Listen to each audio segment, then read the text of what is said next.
TikTok time to rock. Good evening, good morning, good afternoon to everyone who's watching from all over the world. Your friendly neighborhood philosopher here, D Wood. With me now, I've got Turkish AP and Aussie AP. How do you say that anyway? Aussie, Aussie, Aussie, huh? Aussie Abe, just Aussie. So Aussie, like Ozzy Oh, Osbourne. yeah, yeah. Aussie. Just with an Australian spelling. Okay, Aussie. Aussie, All right. Aussie. All right, guys. So we got Turkish AP. Nope. He abandoned Turkey. We have American AP and Aussie AP. How's everyone doing? It's kind of funny because he looks like a copy of me. Yeah. We got wait, Aussie Abe isn't white? Yeah, what's going on? What's going on there, man? I've got a funny story. I was a teacher up in Brazil at an American school, and they told all the students, "Oh, we have an Australian coming up, and he's going to teach you guys." And I got in first day, and everyone was like, "Wait, what's going on here?" We were expecting like a Crocodile Dundee kind of dude, and look at this. They weren't too happy with that, so I guess I disappoint people. Yeah, we are. Yeah. Wait. You don't have to share your exact age, but what are you, like 28, 30, somewhere in there? You'd flatter me. I am 34. Oh, okay, 34. So you're definitely too young to remember Jocko. Let me find Jocko. Yeah, I'm young. I'm too. Yeah. Too young for that. Hey guys, who now? Don't go looking it up. Don't go looking it up and cheating. How many of you? And you have to be like at least around my age, or you won't remember because I was a kid. But how many of you remember the Australian Jocko who used to do the Energizer commercials? Oh, Tell the truth. Tell the truth. Don't lie. Oh yeah, I remember from just 2 seconds ago when I first saw it on YouTube. Would you look it up? Yeah. Hang on. Where is the search? Okay. My browser won't come up. Hang on. Jocko Energizer.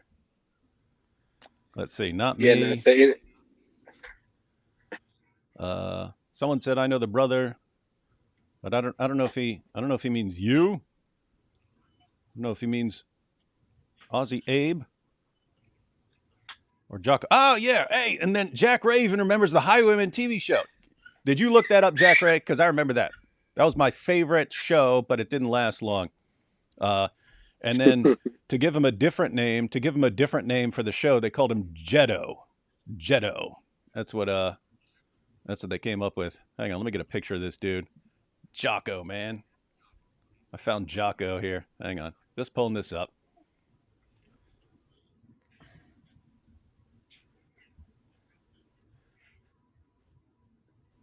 People say, I remember the creepy Duracell commercials. Wrong. You know, it's crazy. This guy was so memorable. I still remember all the commercials, even though I was in like fourth grade, fifth grade, sixth grade, somewhere in there. But it'd be, it's the new Energizer. It'll surprise you. And one of these, and in one of these, and one of these lasts longer than all the rest to write the extraordinary Energizer. It'll surprise you. And he'd always end with, oi! And that's how we learned, that's how a generation of young Americans learned oi. So anyway, this is Jocko. He was back in the day, he was an Aussie soccer player. Right. Yeah, not ringing a bell. Okay.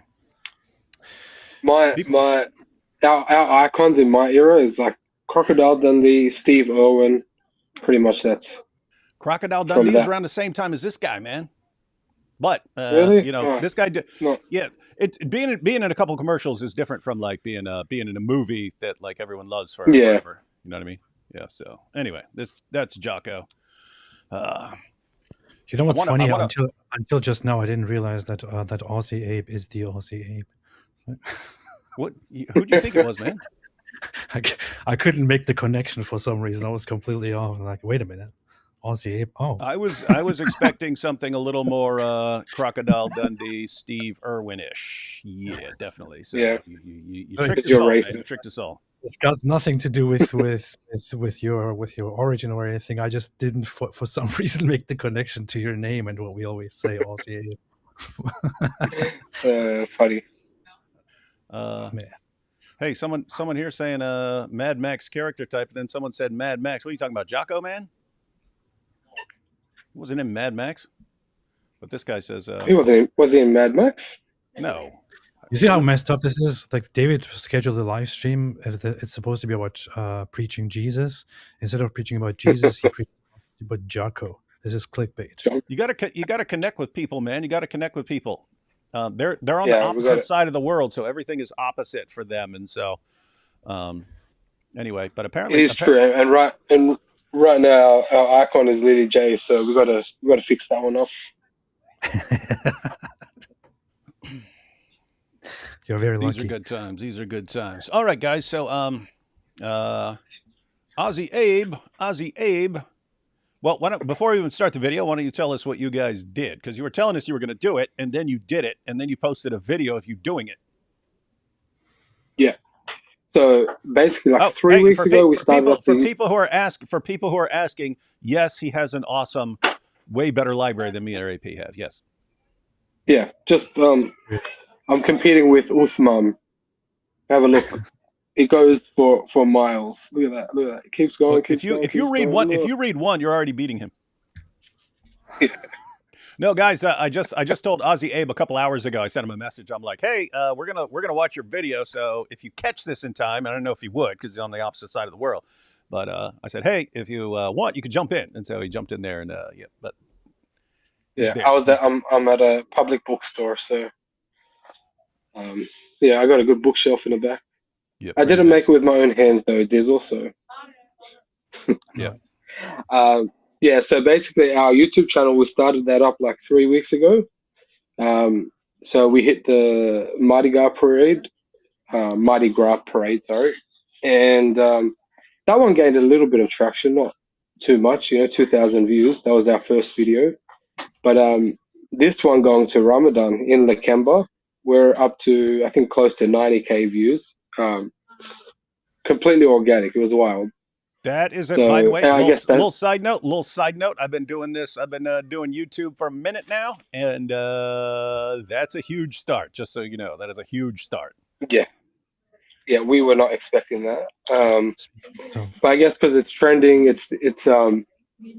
it's pretty big news down here in Australia. The whole Islamic thing. There's a bit of polarization there. I don't know if you know Pauline Hanson with One Nation. No, so she's a part of a political party called One Nation, and so basically she's been kind of pushing against like the communities like Lakemba, which are considered no-go zones. Like they have a two-tier kind of system, and so because of her rhetoric, when we said we're going to Lakemba and we put that in the video, I think that just made it take off like wild. So yeah, And we decided. Sorry. Yeah. Oh no, I was just going to point out. You guys keep doing it and keep keep going out there and keep recording. Doesn't seem nearly as common down there as it is in like the UK with like Speaker's Corner, or the US and like God Logic going around places and stuff like that. So basically that could be super cutting edge down there.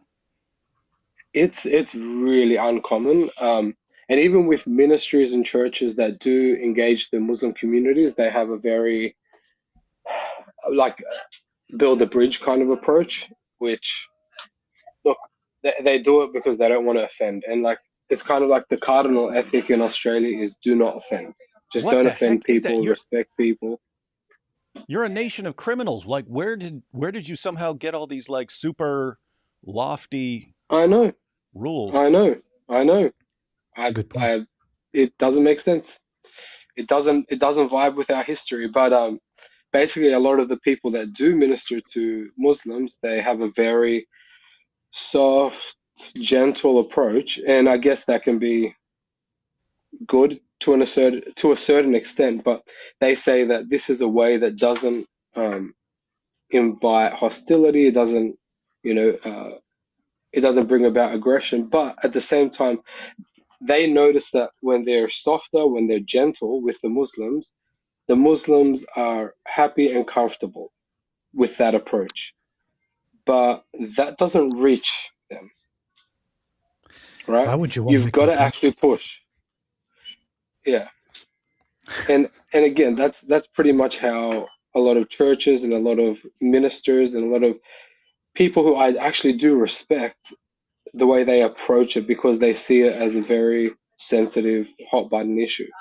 But for us, we're like, well, you don't have to be, you don't have to be a jerk about it, but Yeah. you can be assertive, you can be confident, you can go out and just confront people with the truth. And I would respect them if they believe they have the truth and they want to confront me. Go for gold, man. Like I've got no, I can defend my position. Yeah. So that's kind of just our take, is like, we're not going out there to for controversy's sake, but we're going out there because people need the gospel, people need Jesus, and we shouldn't have to cower in fear. Yeah, absolutely. So, based on what you just said, and keep in mind, I know very little about the situation down there. Like the last time I was like really paying attention was back when it was a pastor, Pastor Daniel Scott. This was like, gosh, 15 years ago maybe, but he was a pastor from from Pakistan. He got a death sentence on him in Pakistan. He was like a professor or something like that, but he got a death sentence on him in Pakistan. So he moved to Australia with his family, and he starts criticizing Islam down there. And it's just like he's like academic. He's not like eating the Quran or something like that, like AP does. Yeah, yeah. So he's just like criticizing what's in the Quran and the calls for jihad and stuff. But they charged him. They charged him and brought him to court. Fortunately, he won. But it was such an interesting thing. Like it's at his trial and stuff, and he starts going like, I am offended at these verses, and he start reading the Quran, and the Muslim side would object. But no, it's offensive to us to hear a non-Muslim reading the Quran. It's offensive to us, and they'd like shut it down. But it was like absolutely insane. Yeah, really weird, really weird stuff there. On you, what's funny is I didn't think of it until Jai said it, but Jai said, when people don't look like what you think, can't relate. That's funny because it's like you guys are the complete reverse. I thought Jai was like Arab, and then he turned out to be what I thought you'd look like, right? But then you kind of look like what I thought Jai would look like. So anyway, it's I don't know, weird situation, man. We're breaking all the stereotypes. I love it. Let's we got a few questions and comments for you here. Let's see. Here we have Muslims love. What do you say, AP? I don't like talking to people who are not white. So yeah, we know. But we have Muslims love weak Christians. That's going back to what you were saying.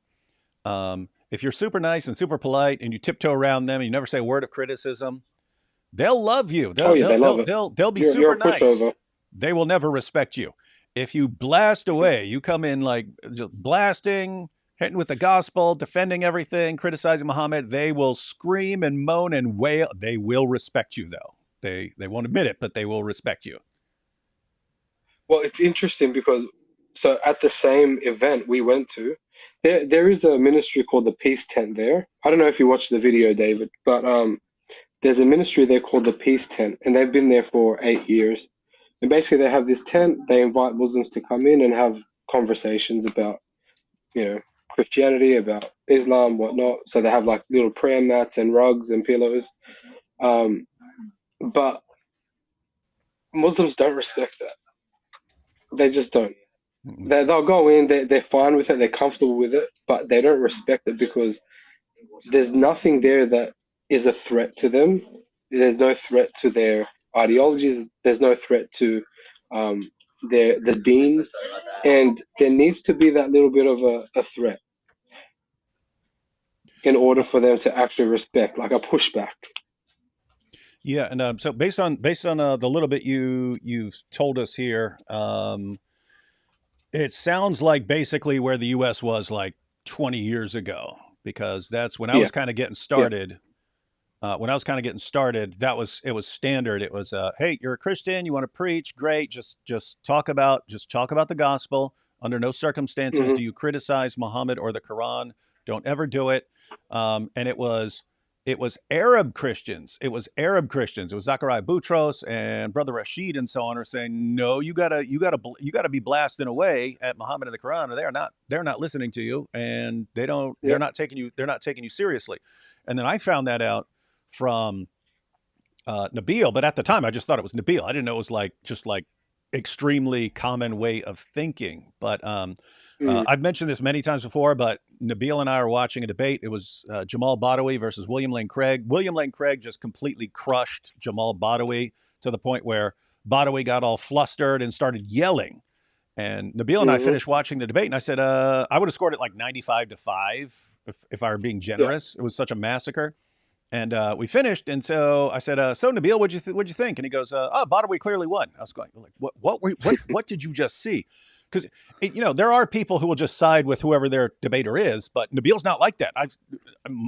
He said that Mike Licona won the debate versus Shabir Ali, and so he doesn't just side with whoever the debater on his side is. So I was like, what were you seeing right there? And it took a while to unpack, but. Um, in America, if we see someone get flustered and start yelling, we think you're losing. You lost. You're getting mm, desperate. And so you're screaming because you know you're losing and you don't know what to do. The Christian debater's calm because he knows he's made all his points. He knows he's winning. He doesn't have anything to get upset about. yeah, Nabil broke it down to me. He said, when Badawi started yelling, it's because he has a righteous anger that this other guy is blaspheming against God. It's like, why would you not get mm, upset about that? This guy's leading people astray and uttering all kinds of blasphemies about God. Badawi starting to yell shows that he knows he's right and that this other guy is blaspheming. William Lane Craig being calm means that he can't even get excited about what he's saying because deep down he doesn't believe it. And hmm so, that was Nabil telling me this, and it's like, oh, so it's like almost a complete reverse from our thinking. You guys are yeah, looking at completely different things. And so, but anyway, hmm that was back then. But a bunch of people, in the meantime, a bunch of people caught on. A bunch of people caught on, and now seems like most people that go after Islam are very aggressive in the U.S. They're going after Muhammad. They're going after the Quran. Um, yeah, but so anyway, it sounds like down there you're kind of where the situation we were in like 15 years ago or so, 15, hmm 20 years ago. yeah, It is a funny situation, when they say they want to reach Muslims, they want to convert Muslims, they want to preach the gospel to Muslims, and they have to find an effective way of properly approaching the Muslims and all that. So, what do Muslims want from you if you talk to him? Muslims want you to be completely respectful, to be respectful hmm of everything they believe in, to be respectful of Muhammad, to not say anything that they disagree with. I'm sorry, what exactly are you there for? You are there to point exactly. out to them that they are wrong and that they need to be right, that they need to see the truth. If you simply want to appeal to whatever they expect from you, while Muslims are constantly on a mission, no matter whether if they're proselytizers or not, to convert others, then you are just hmm doing their work for them. Right? You're not supposed to do their work for them. They are supposed to be wrong, and you are supposed to be correct. You're supposed to be correcting them. You're supposed to be preaching to them why they are lacking, why they are wrong, and why they need this. If you start just going by their rules, you have already very much failed. You are basically abiding by Islam's standards, by the Muslim standards, Yep. and that doesn't work in the long term. Oh, and by the way, what you were saying that they really like you if you're going in a certain way, non-confrontational, non-aggressive, and stuff like that. Um, but um, there were lots after people started getting aggressive with Islam over here and like going after Muhammad and the Quran. Um, I saw Christians that would kind of fall for like this low level manipulation tactic where they'd say, "See, we like you because you're not like those guys who are so Mm, offensive and mean. We like you." And I'd see these guys with ministries posting on their page, "See, I'm getting through to Muslims. They like me. I'm building bridges. They're going to listen to me." And it's like, yeah. no, they're using you and they're duping you. And they would even bring it up in like debates and stuff. And they go, yeah, yeah, why can't you be more like this? And and then people would Mm, go, you see, they like it if you're more like that. And it's like, okay, guys, those of you who are falling for this, just say this out loud and tell me how you actually believe what you're saying. You think these Muslims are giving you valuable information on how to reach their fellow Muslims with the gospel. You think they're doing you think they're trying to tell you, great logic. guys, we really want you to be successful in reaching Muslims with the gospel. So we're praising you because you're doing it right. Or do you think they're more likely to say, okay, you're the guy that we don't view as any sort of threat to anything we're saying, and we can just walk all over you. So we really like you. Which do you think is more likely there? And Exactly. fortunately, people caught on over time. And here's what's crazy: the reason they caught on was not breaking all of that down. It was just they saw what Muslims were leaving Islam in response to. And it wasn't Mm, it wasn't it wasn't because of nice guys being nice to them. It just wasn't. They're looking, okay, where are Muslims leaving Islam? Oh, there and there and there and there and there. Okay, which people were talking to them? Oh, all these aggressive guys. And so anyway, people started reluctantly catching on to where you don't hear the objections nearly as much. But sounds like you still got, yeah, sounds like you guys are 15 years in the past down there. Is this true? Said Australia is a lefty hellhole and Islamist. yes, definitely a leftist. The Islam part that is in certain pockets, it's still relatively small. Like consider Lakemba is very similar to like Dearborn, Michigan, but it still Ah, hasn't okay, good. trickled. Hey, you Yeah, just I didn't know what you're talking about. Now all of a sudden, now that makes sense. yeah. But it's still relatively under the radar, I would say, because it's in those pockets they're predominantly them. They're the majority, and they have an amount of power. Like Lakemba, the mayor is a Muslim, councillors are Muslims. They do Ramadan festivals, nothing for the Christians. It looks like I lived in Beirut. It looks like Beirut. It smells like Beirut. Rubbish everywhere. It's You terrible, said it right? smells like Beirut. Um, I'm telling you, it's wild. But they also have the largest mosque in Australia there. It is pristine, like it is Wait, what cared the for. heck? What? I'm checking the demographics. It says in the 2021 census, the most common responses for religion were Islam, 61.2%, not Hmm, stated, 10%, Catholic, 8.8%, no religion, 6%, and Eastern Orthodox, 3.4%. What the heck, man? yeah. So the majority of Australians are unaware of that, of what's going on, because a lot of Australians live 61%. in, yeah, yeah. Sorry, go ahead. And so no, no, yeah, it's fine. Like even today, Albanese, our prime minister, he was it today? No, yesterday. Sorry, for Eid, he went into the Lakemba Mosque for Eid, and he almost got lynched. Pretty much, it was wild. They were like he's been pandering to these people for decades. Finally goes into their area, their territory, and they hate him. They hate his guts. And you're like, what have you been pandering to for decades? Like what you've been trying to earn these people's votes, bowing down to them, doing everything they've asked for, and they still hate you. And he still won't change any of his policies. He still won't change his views. He still says that it's the backbone of our country. Yeah. Yep. Sounds like you got some smart leaders down there. Hey, what's your opinion on emus? Overrated. Yeah. You'll stand next to an emu. They'll just look at you. Can't ride one. Except that legal emu and Doug from the commercials. They're pretty cool. Hey, we have here, hook this guy up with Samuel Green, assuming they are close. You know Samuel Green? I don't. Who is Samuel Green? Wait, you don't know Samuel Green? He's the one who's been down there forever. If you go back to like 2008, 2009, it was basically Tony Costa in Canada. It was Jay Smith in the UK. There were like 3 or 4 of us in the US, and it was Samuel Green in Australia. And basically that's who was taking on Islam as far as like publicly and oh, okay. So yeah. But nope, Samuel Green, he's I been should be doing well. connected. Absolutely. I mean, I will say I did steer clear from the Islam thing for a while. I've been more in the pastoral ministry at the moment. And I've also been out of the country, out of Australia for about 13 years. So I just got back maybe 3-4 years ago and just started tackling the Islam thing now. So yeah, I'll get connected, definitely. All right, sounds cool. And all right, guys, let's take these first couple super chats, and then we'll jump into this video. They went to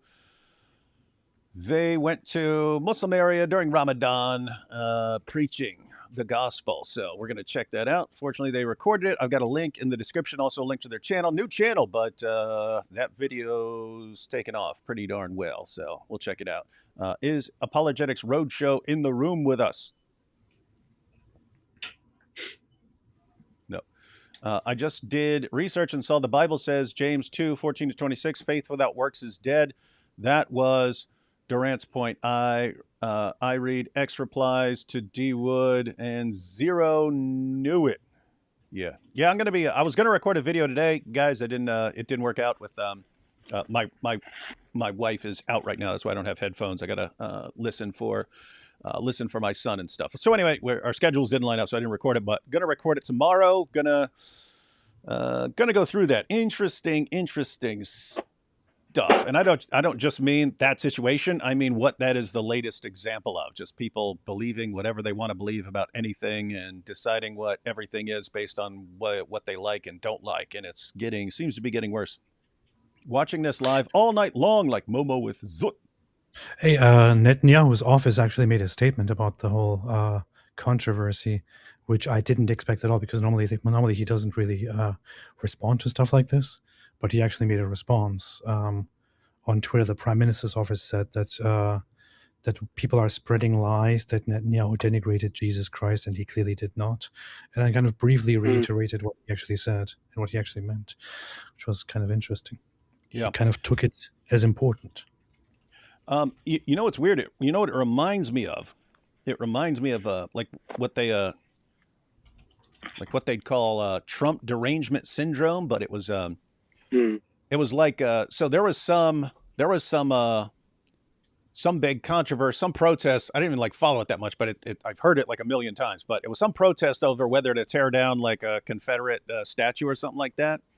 I think that's what that one was about. But so there were people saying, yeah, tear down get rid of the statue of any like Confederate leaders and stuff like that. And there were other people saying, no, it's part of the history of this area and stuff like this. So leave it up, even if you disagree with the person and so on. But then there were like some white supremacists or something who showed up. And so anyway, Trump said, hey, there are good people on both sides of this issue. And then he goes on to say, I'm not talking about the racists, not them. But everyone took it as racist versus non-racist, and he said there are good people on both sides. Even though, like, if you just extend the clip for 5 seconds, he says, I'm not talking about the racist. But people rolled with it anyway, even though the people cutting it, they knew they were just completely ripping that out of context. And then later on, it gets pointed out, why don't you guys extend the context? And by that time, like, everyone knows that this was just completely ripped out of context, but they keep saying it anyway. And it's like, we think he's so evil that lying about him is just fine, right? And I was always saying, it's like, Trump has said so much screwed up stuff over the years. Like, you need that? You don't have to. You don't have to. The guy blurts things out, and sometimes it offends lots of people. So why don't you go with that stuff? And not over that. But that's what it reminds me of here. It's like you can listen to what he's saying, and he's obviously not saying what you're saying. You point it out. You say, guys, extend the clip a little bit. Listen to what he's saying. He's quoting this guy, and here's the point he's making. And people just don't care.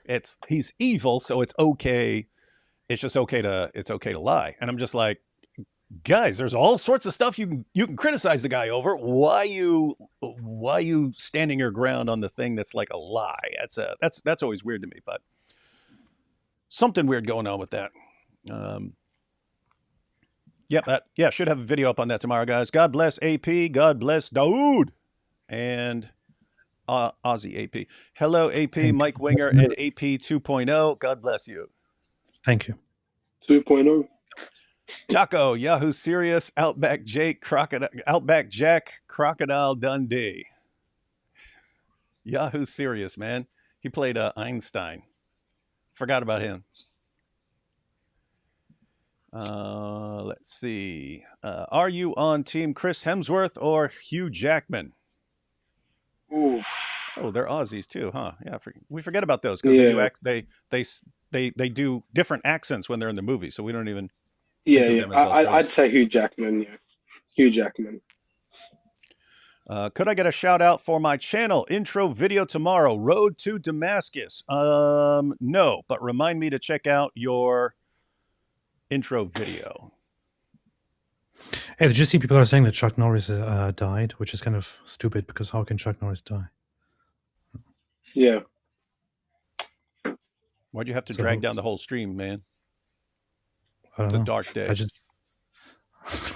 Then there was it was weird. There was a random myth right after that they said Mean Joe Green died. Now that's before your time, but if you're a Pittsburgh Steelers fan, he's one of the greatest defensive linemen of all time. And I was like, what? Chuck Norris and Mean Joe Green on the same day? What the heck? And it turns out it was just a lie. And like his family's like, no, he's still alive and well. So anyway, Mad Max, Road Warrior are Australian movies. I have to say, Fury Road is my favorite movie of all time. Need prayer right now. And that dude, he used to, the guy who made that, when he started making the Mad Max movies, he was a doctor. He was a doctor in an emergency room. And all these people be brought in from all these car accidents and stuff all mangled. He would just start thinking in his head about like, imagine, burning down the road and crashing and all this stuff. And then he made Mad Max. Need prayer right now. Doubting my faith heavily. Well, that's weird. Let us know what's up, or if you want to talk about it sometime. David Wood. So anyway, I started blasting. That's how it goes. By the way, thanks for the channel memberships, Jack. Fan character. Oh, that's super sticker from Ida. Hey, Ida. Both Australia and Canada have a big population of non-Christian secular liberals who believe it's their mission to defend non-Caucasians, ergo Islam. Sounds about right. Yep. Hey, that's why you, Aussie Abe, you don't look like the normal white nationalist who's coming at Islam because he doesn't like dark people. You'll have an advantage there. Yeah, I still get called a white supremacist though. But yeah. Look at this. David makes a live stream with one Lebanese guy, and he spends the entire time pointing out, "You're not white. You're not white. How dare you come on it? How dare you deceive me to get on this show and say that you're Aussie? You say you're Aussie, and I let you on, and then I find out the truth. You're not even white, by the way. You're not white. No, but AP, it's fine because when he says Aussie, I think, okay, criminal and probably lying about something, but I'm not sure what yet. So I was expecting some twist. Yeah. So it was funny. Do you guys know? Do you guys? So I was gonna ask. Do you guys know about the Cronulla riots back in the day? The what? Cronulla riot. It was like this huge riot between the Lebanese community and the Australian community. It's like 2007, 2008. Anyways, they used to. It made international news, but yeah. The Lebos would chant back to the Aussies, "We came in planes, you came in chains." That's pretty funny. It's also funny that you called them Lebos because That sounds That's like what we something say. Yeah. else. They're both, That sounds like something else that we might say about oh, certain women. I'm rural levels. Aussie, Victoria. Muslims not liked here. That's rude. Super sticker there. Thoughts on Paul Miller's big win in boxing on 2 weeks' notice with no training? Not familiar with him, so no opinion. This super chat is to serve one purpose and one purpose only: to get David to take longer to get to the clips. I hope it works. Oh, it's working. It's Reading working. about, yeah, I'm going to burn through these guys because we want to jump into this video. Reading about the faith without works. I don't understand Michael Knowles' position about the Candace Erica situation. That silence is the best. Yeah, I haven't been following exactly what he said, but we'll be talking about Candace here in the near future. How do I remind you? Just like you did here, but do it after you've posted your video. This is how you remind me. You can also send me an email. I showed my friend the context of good people on both sides, and he said that he's still sure that it was still a dog whistle to condemn racists. No, to support racists. David, have you heard of Elijah Johnson Apologetics? I may have. I'm just terrible with names. I would be more likely to remember like a social security number or something like that than someone's name, unless I've heard it a ton of times. Momo's here. Russell sheep sell meat to Ummah. Bad. No, it's good. I love playing this game, sending David a super sticker and watching if he's going to read it as a super chat or not. Hey, all, yeah, I do that. Yeah, I fall for it probably like 60% of the time. All right, you guys ready to jump into this video? This is how you remind me. All right, guys. Oh yeah, it's Before we do, hey AP, have you tried a camel burger before? a what burger? Camel burger, man. It's your favorite food in Turkey. No, I haven't. But I was going to ask you how kangaroo tastes. Not too bad. It's very yeah, it's like red meat. But yeah, the Ramadan night market's famous for their camel burgers, apparently. No. Special Wait, marinade. Where? Where we were, Lakemba. Camel burgers. Mm-hmm. I would totally try a camel burger. Do they also offer like the urine as drinks? Yes. They call it Camelade. That's the Camelade. Nothing like a tall. How have I not made a meme out of this? Nothing like a tall glass of Camelade. When life throws camels at you, make a tall glass of Camelade. Oh, I would totally try a camel burger. Yeah, interesting, good stuff. I was about to say something. What was it? Probably nothing interesting. Camels. Oh no, I was gonna say I actually get cool stuff when I like this is from Eric, your brother in Christ, and he asked me a couple years ago. He said, "Hey, what do you want for Christmas?" And he's got goats. He's got goats, and I was like, "Send me a goat." And I didn't think he would do it, but if he did do it, I was gonna eat the thing. But then he sent me this. And that started the whole screaming goats thing. But you brought up the camel, and it reminded me. For years, I was making fun of Nabil for, riding camels, and I'd say he's driving his Cadillac and all that stuff. And he went to visit Pakistan, went to visit family in Pakistan, and I was like, he's like, "Hey, you want me to bring you something?" And I said, "Yeah, give me a camel." And I was just joking, but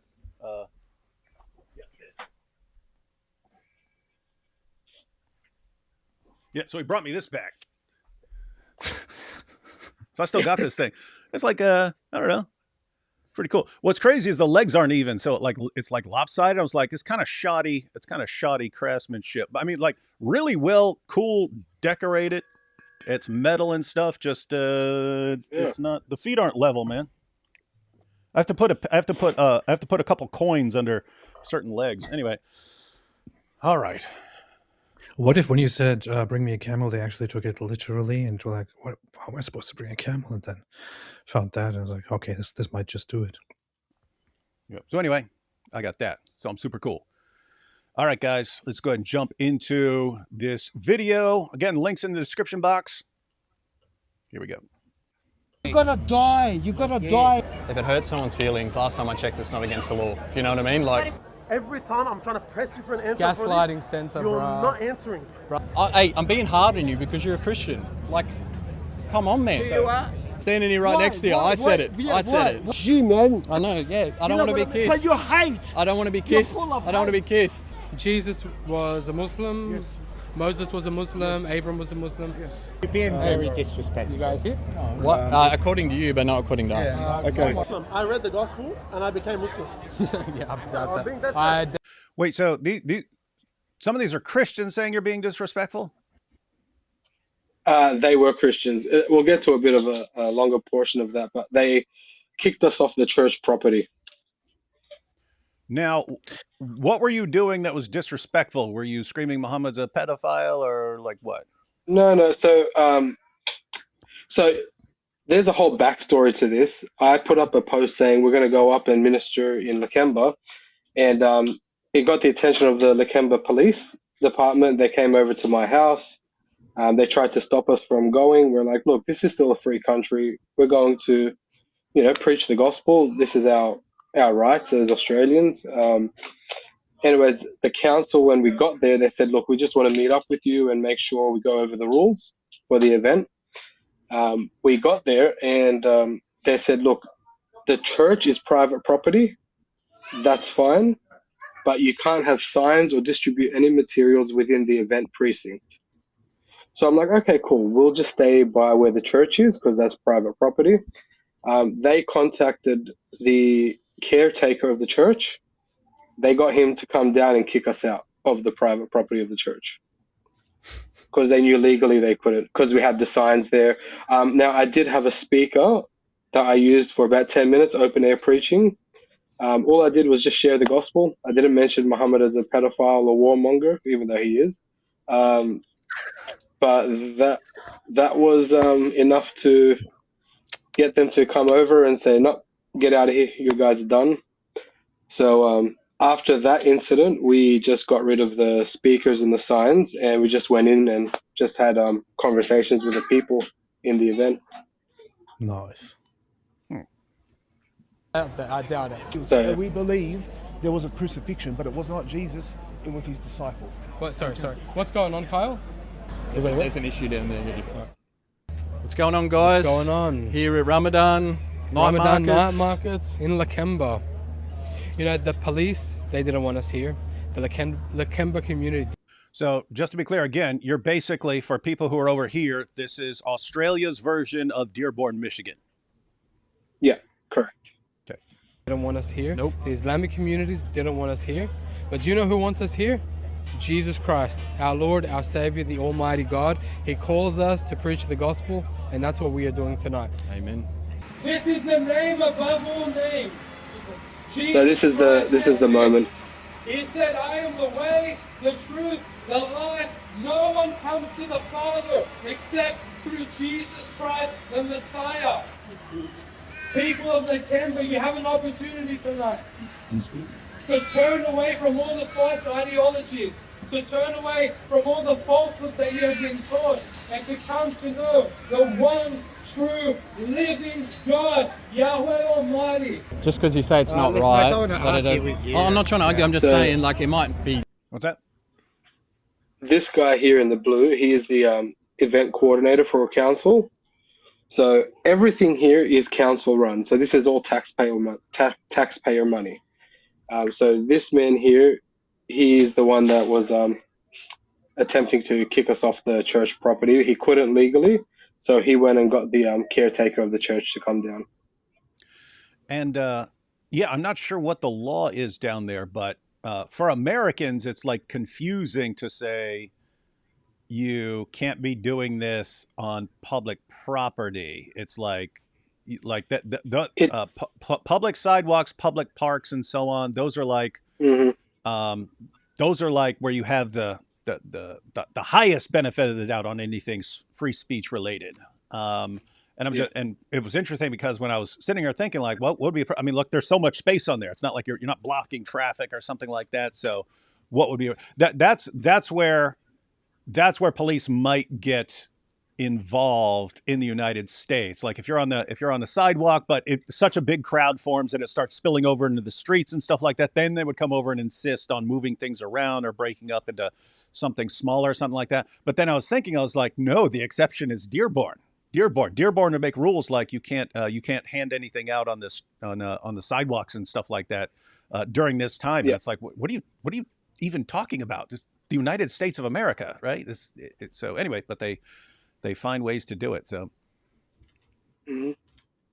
Not Yeah, they created some bylaws for specific private events within Lakemba. So I asked them. that's "Look, what they did. That's what they did in Dearborn. Yeah, and I asked them, "Can you show us the law? Like, just show me, so that I can see and inform myself. Like, what is the actual law?" They wouldn't show us the thing. right, but is it breaking a law? Is it breaking a bylaw or something like that? Do you know what I mean? Because if it's not, let's keep going. Yeah, we don't want any complaints, so... Can we keep going until we get one? Yeah. There might be no complaints. Sorry? There might be no complaints. No one was complaining. Nah. Yeah. I think you'll be a distraction. Until we get a complaint.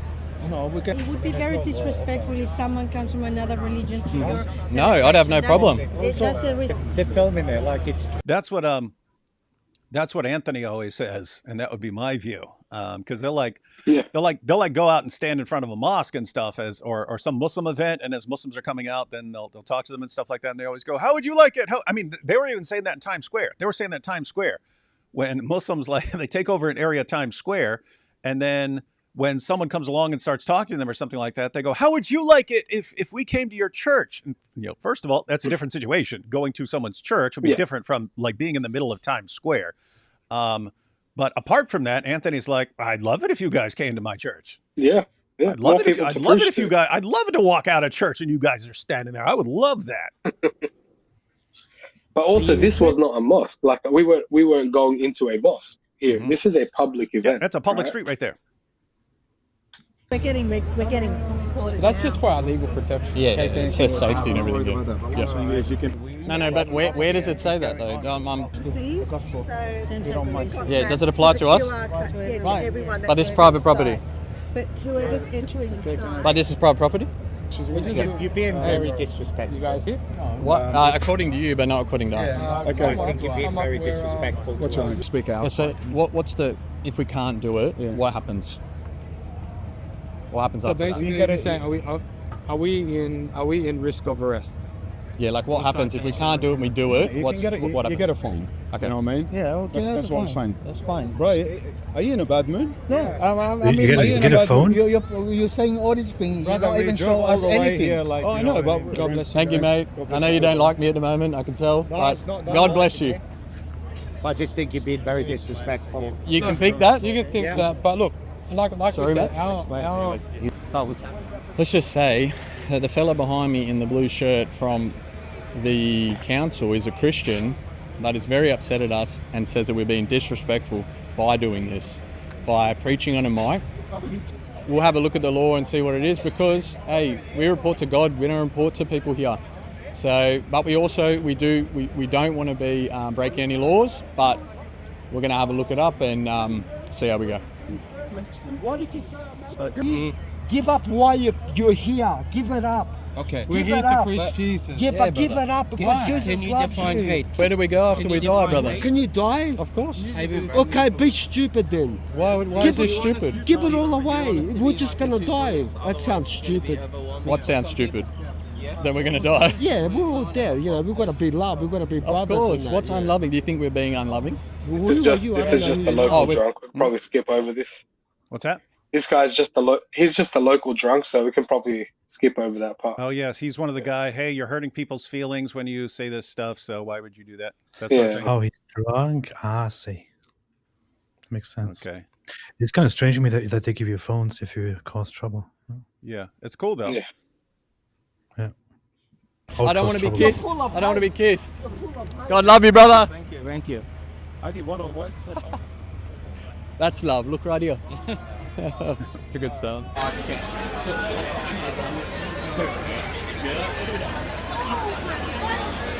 If you don't mind, I don't want to offend you, but I do want to push something that you were saying earlier. You were saying that there are certain things in the Torah that we have today and the Injil that we have today. We can go back to it and parts of it are accurate, but other parts are changed. Not accurate. We say that we believe in its meaning because we are told to not believe in totality nor to deny in totality. So for example, Yes. I have the New Testament, Matthew, Mark, Luke, John, Acts, Romans, all the way through to Revelation. Yeah. I have that, and I bring it over to you, and I ask you, what was your name? Amir? Yeah, amen. Amen. Yeah. Sorry. I ask you, Amen. Can you show me in the New Testament, the Injil that I have today? I am Ahl Injil, like I'm the people of the Injil. Can you show me here and decipher for me what is of God revealed and what is not of God? Yet again, we do not say that this is of God in totality, okay, but nor do we deny it. But whatever refers to monotheism, okay, we will agree with its meaning. Yeah, so I'm understanding, Yeah. but so for example, Muhammad said in Surah 5:68, he said, "You people of the book, you have nothing to stand upon unless you stand upon the Torah and the Injil." So like he's telling the people of the day, unless you're going back to the gospel, unless you're going back to the Torah, you've got nothing to stand on.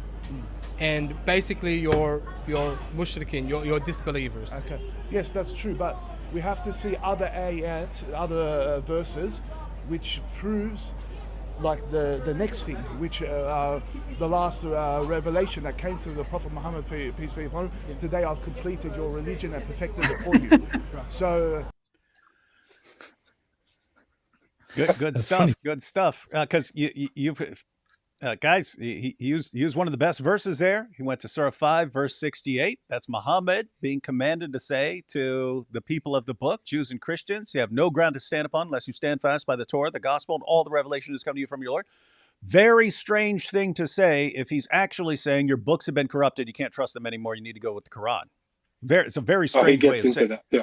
Very, very strange way of saying it. And so when he says, but you have to look at other he even says, true, but there's these other verses. And I was like, oh, where are you going? Where are you going? Where do you have anything in the Quran that is nearly as clear as what 568 or 566 or 543 or 547? What do you have that's anywhere near as clear as these verses that's going to say corrupted or something like that? And he just goes, oh, nope. He says he perfected your religion. Yeah, and the perfected religion tells us to judge by our books. That's what it tells us. So the perfected the perfected revelation, the Quran, it tells us to go with our books. And they tell us no. So how perfect can it be? That's what I'm saying. Yep. You know, you could be a little bit charitable and say that, you know, they could assert that yes, Allah did say in the Quran that the Jews and Christians have nothing to stand upon unless they stand upon the scripture, the Torah, and the gospel. And you could believe that, you know, you could argue as a Muslim, yes, we do acknowledge that, but it was only temporary, only during that time until the completion of the revelation of the Quran. Because after that, after the Quran is completed and after Islam is completed according to Islam, then Jews and Christians no longer need to or should no longer stand upon the gospel and the Torah. They should now stand upon the Quran. You could say, however, if you want to argue that, then where can you bring me from the texts any clear indication, any clear instance of it saying that from now on, these other texts are no longer in any way valid, that they have been corrupted, that they are changed, that from now on they can no longer continue and they must now all become Muslims because this is the only true book. So it doesn't get rid of the whole idea that those revelations, those, you know, scriptures were still revealed by Allah, and He continuously refers to them as the truth to be stood upon. It never ever mentions that they were corrupted or changed or anything like that. So any suggestion then thereafter by Muslims that these scriptures are corrupted or partially corrupted or anything like that is completely unfounded, even by the standards of the Quran. Yeah, and we didn't put the whole conversation on, but we cut it off at certain points and we went to different topics. But I pushed him on that, and it was just non-answers. There were just deflecting. He knew that there was nothing he could say, and so it was like, all right, let's just move on to something else because I'm getting nowhere here. Mm-hmm. It was just really, it was quite frustrating, to be honest. All right, let's see where this goes. So there is nothing that is after it. There is nothing more complete. Yeah, and also when God says in the Quran, that the religion with God is Islam. Now, and that's the same religion that Jesus had. That's the same religion that Moses had. That's the same religion that Abraham had. Notice they just go right back to the script. Always they go right back to the script. And it's kind of like there's like critical thinking skills beyond the script. It just there's nothing there. Yeah, nothing there. You can't think outside. Yeah, I mean it's sad. It's Islam does this. It's just memorize this script and keep saying it over and over again. And what if someone comes along, they refute it? Well, just go on and go back to the script. Just keep reciting the script until they say, okay, this is a waste of time. Which is Islam, and Islam means to submit to God alone. Right. So, Jesus was a Muslim. Yes. Moses was a Muslim. Yes. Abraham was a Muslim. Yes. Now, if they are all Muslims, that means that what God revealed to them was the Islamic religion.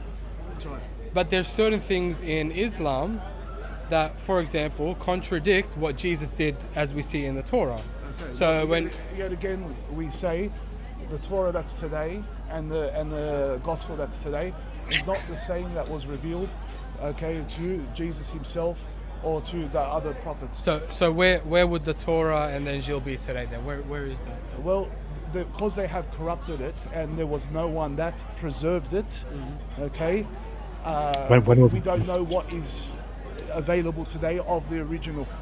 I say I'm a monotheist. I believe in one God. Yes. What are you babbling about, AP? And when was it corrupted? Yeah. And here are many things. So what he's saying here is actually, what he's saying here is quite simple.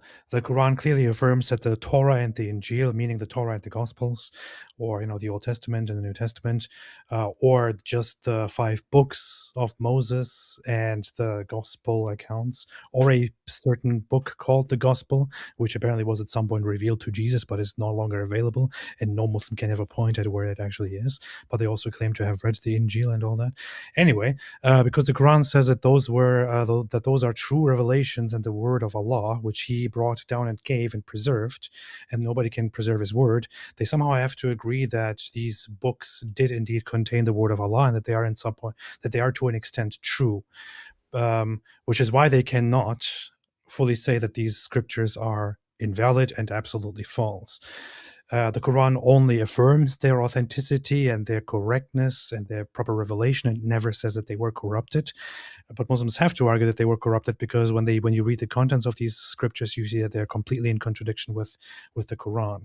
So they will try and explain that by saying that these scriptures were corrupted at some point by the Jews and the Christians. When you ask them when exactly these scriptures were corrupted, they will not be able to give you an answer, because no answer would actually make any sense. It is a nonsensical argument.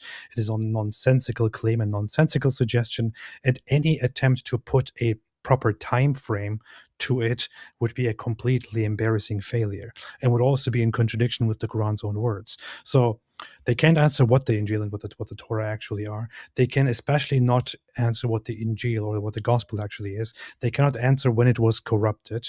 They cannot answer how it was corrupted or who properly corrupted it. They cannot answer when the scripture first existed and then somehow became lost, which is why any attempt to get a proper answer out of this will result in these deflections and non-answers, as you can see.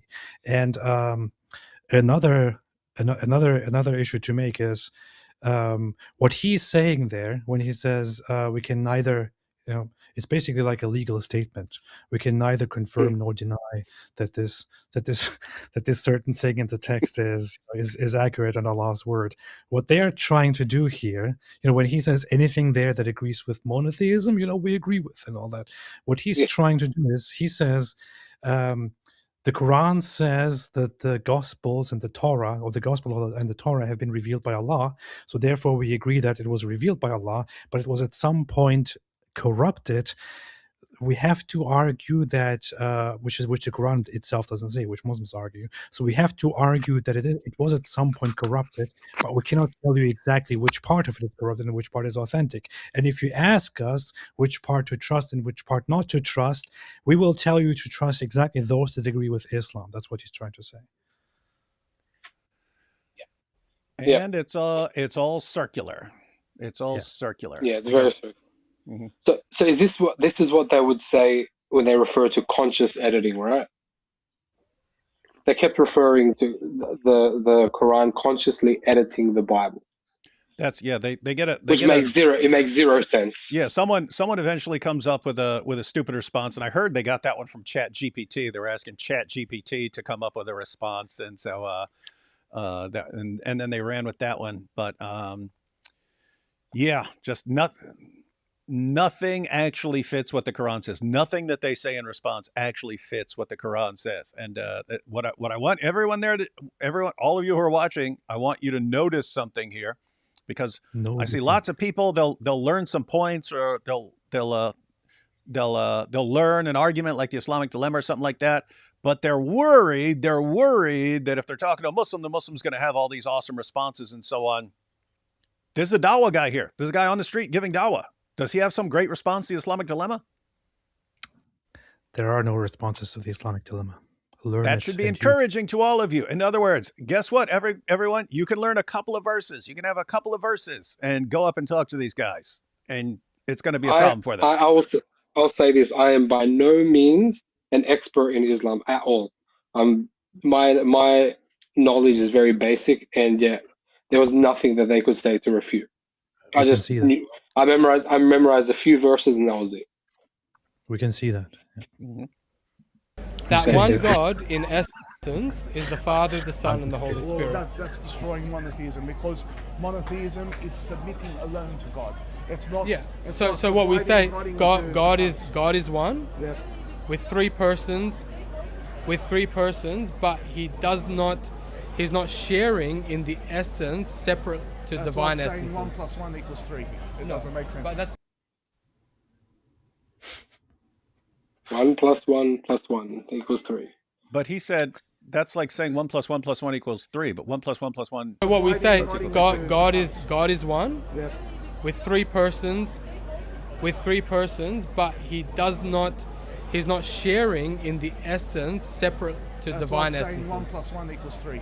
It doesn't make sense. But that's not. Oh, he said that's like saying 1 + 1 equals 3. So that's a new. He didn't even get the objection right. We're saying so. Yeah. The script failed there. Yeah. There's a difference between essence and person. So we're not saying, like, for example, Allah has how many names in the Quran? 99 names. 99 names. Yeah. Those names are attributes. Yes. So the Quran would say that God is made up of these 99 names. Yes, but they're all within His essence. Yes, that's what we're saying. Did you just say that? They're all within His essence. Uh-huh. There you go. Right? So guys, on the level of essence, Allah is one. On the level of attribute, He's more than one. So Allah is one in one way, more than one in another way. And no Muslim is going to say, well, Allah has 99 attributes, and therefore there must be 99 gods.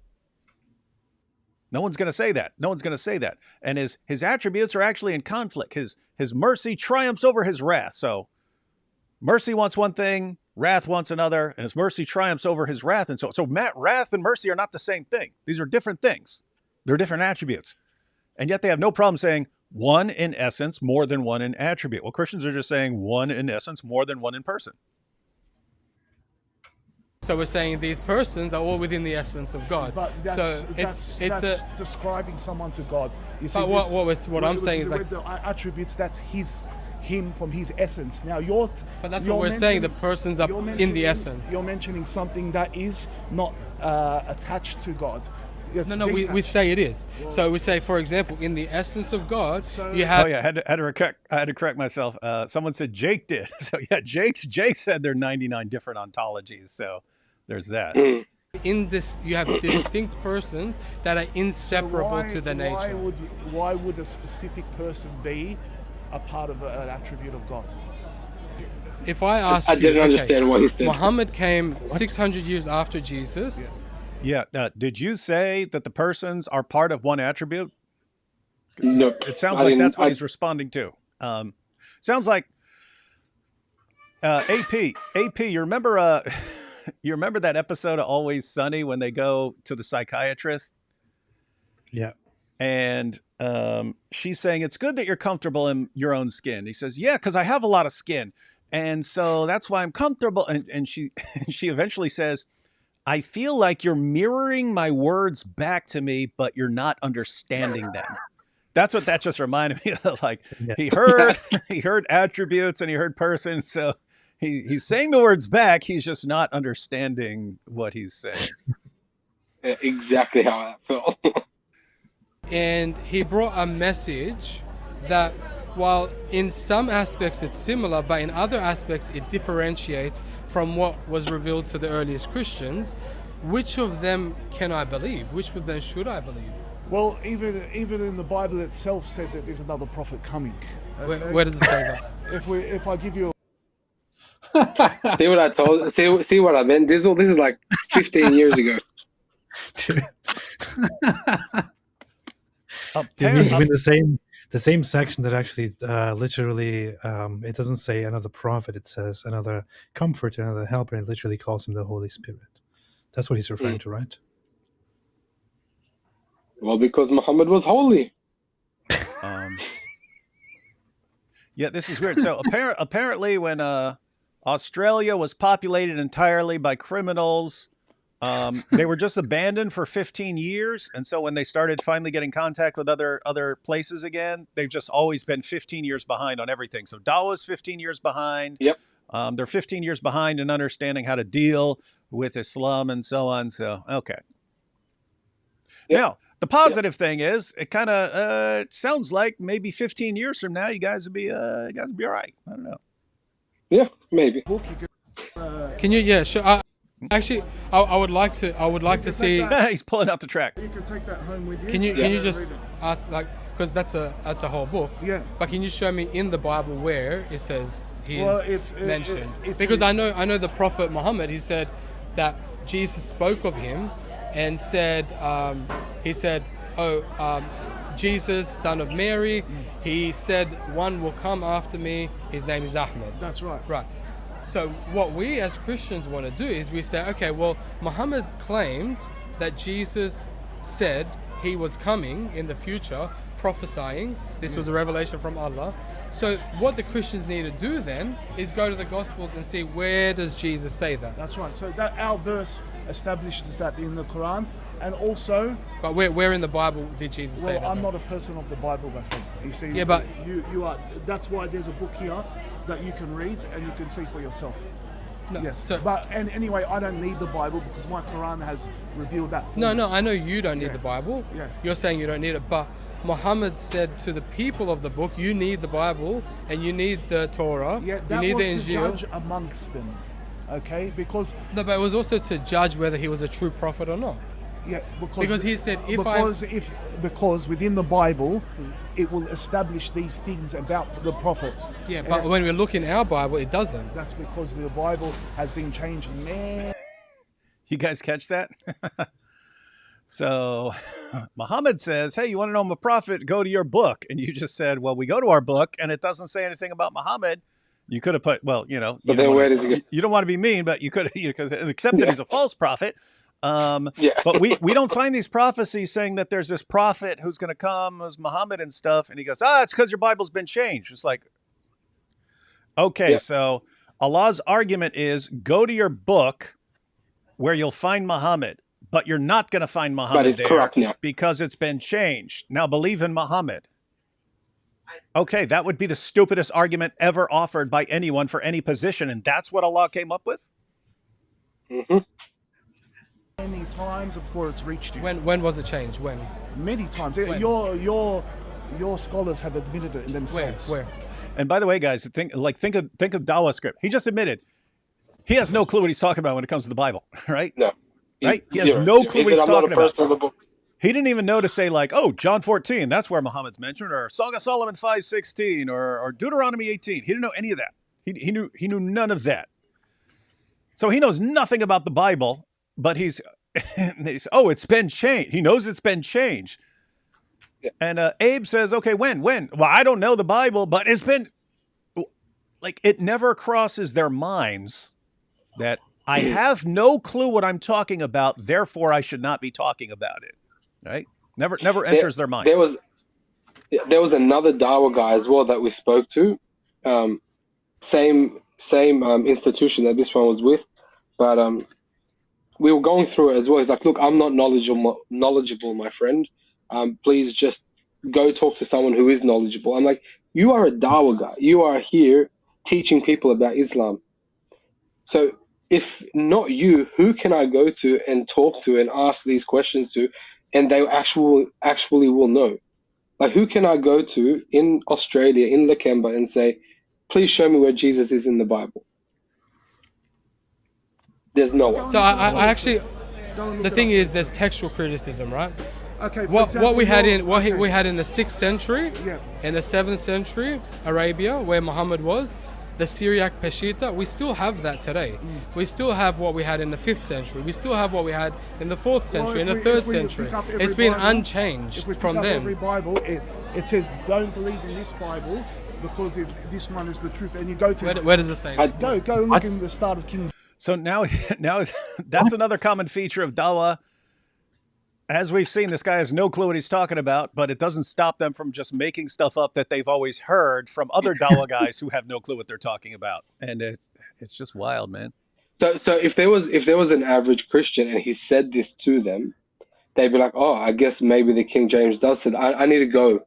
But the thing that Christians need to understand is whenever they say these things, ask them to substantiate the claim. Like, all right, you're making a claim, please show me. Mm-hmm. Like, I need you to show me right now, right here, so we can move on in the conversation. But there was nothing there where there was no substance to the evidence. Mm-hmm. None of the claims. Yeah, guys, so you just heard A point out something very important, like what he's doing there. Like, when was it corrupted? Those kinds of things. Show me that. Oh, Muhammad's in the Bible. Okay, show me that. Like, he's asking basic questions based on what this guy's saying. If you're saying, hey, this book has been corrupted, I know it. Okay, well, you can tell me when then, right? I mean, you know it. You understand what you're talking about, right? You just told me Muhammad's in the Bible, right? Okay, where? Well, I have no clue. I have no idea. What the heck are you talking for then? Mm-hmm. James, go look at the. I was thinking in my head, why are you here? Very good habit to be in. And as far as all the stuff on social media, which I was mentioning earlier, where anyone could just make up anything at any point and everyone just starts running with it. Very good habit. Show me that. Very simple question. Show me that. Give me the evidence for that. And you can see these guys have nothing. No, I don't even need King James because I read Koine Greek, right? So I can go to the Textus Receptus, the Vaticanus, I can go to Sinaiticus. I can read these and I can say, I don't even need King James. I don't need an English translation. I'll just read those. All those people, and then I can read those and see, all right, where is Jesus saying Muhammad is coming? Okay, so if we look at people like John, Paul, and all these things, we don't know any history of them. We do, because when you read the Gospels, you see the history of who Matthew was, who John was. Do you know when he lived, when he died? Yes, 1st century. Do you know? So he was in the 1st century in Antioch, in Ephesus. I mean, just think about that. But, like, he said John and Paul. We don't know anything about Paul? What? We've got a bunch of his letters. We've got him in the book of Acts from before he was a Christian up through persecutions and everything else, trial. He was on the island of Patmos. That was John the Apostle. Anyway, again, guys, he says things. It's completely wrong, but it doesn't stop him from saying things. That's like Dawah. Just keep saying stuff. Just keep saying stuff, because you're going to run into lots of people who don't know anything, and they won't know that you're spouting complete nonsense, and you'll be able to dupe them into thinking you do know what you're talking about. Become a da'i. It's a great life. I mean, I don't want people to miss the fact that he just blatantly just completely made something up there and just lied, you know. And then, and when you open the Bible, when you open this Bible and that Bible, you see that it says that this is correct and the other Bibles are not, and all that. Yeah, I open this Bible. I open this Bible. It says, "Don't believe that other Bible." And I go to this other Bible, and it says, "No, don't believe that Bible." And I go, "Oh no, the Bibles are all telling me not to believe in the other Bibles." It's like complete nonsense. This is supposed to be an Islamic teacher here, right? This is one who teaches Islam, and you can see here. This is a clear example of how these people just randomly make things up. They simply lie. They just invent a truth in order to spread Islam or to argue against another religion. This is just part of their morality. Nothing really forbids them from simply making up lies like this. Especially that Book of Nicaea tells you, don't read any other. Yeah, very, very powerful. No, guys, that's what's. And you can't. Oh, just one. So I was going to say, you can't see it in the video, but he is sweating profusely right now. Oh yeah. No, but that's what's bothering me most about what's going on social media, where I'll see someone make something up and then they'll get 50,000 likes on it and it's completely made up. And then it'll get exposed 3 days later for being made up. And then they'll make something else up and it'll get 50,000 likes. And I'm like, you guys just don't care. You don't care even slightly. Mm-hmm. But it's that when that's going on, I'm thinking this is just like Dawa. Like everyone's becoming like Dawa. Just figure out what you want to be true and just make up anything you need to say to get to dupe people. And it's, I don't know, it's becoming normal. It's very, very creepy. We believe there was a crucifixion, but it was not Jesus, it was his disciple. What? Sorry. What's going on, Kyle? There's an issue down there. Sorry. By the way, they can't even defend that it was a disciple because Muhammad doesn't say that. And the Quran doesn't say that. Yeah. And so all they can do is go to their commentaries, but their commentaries are all over the place. You'll have some that was saying it was a disciple. You'll have some saying it was one of the Jews who came to get him. You'll have some that say it was a Roman soldier. They don't know. They don't know why, because this was later people just making up stories to explain what the Quran is saying.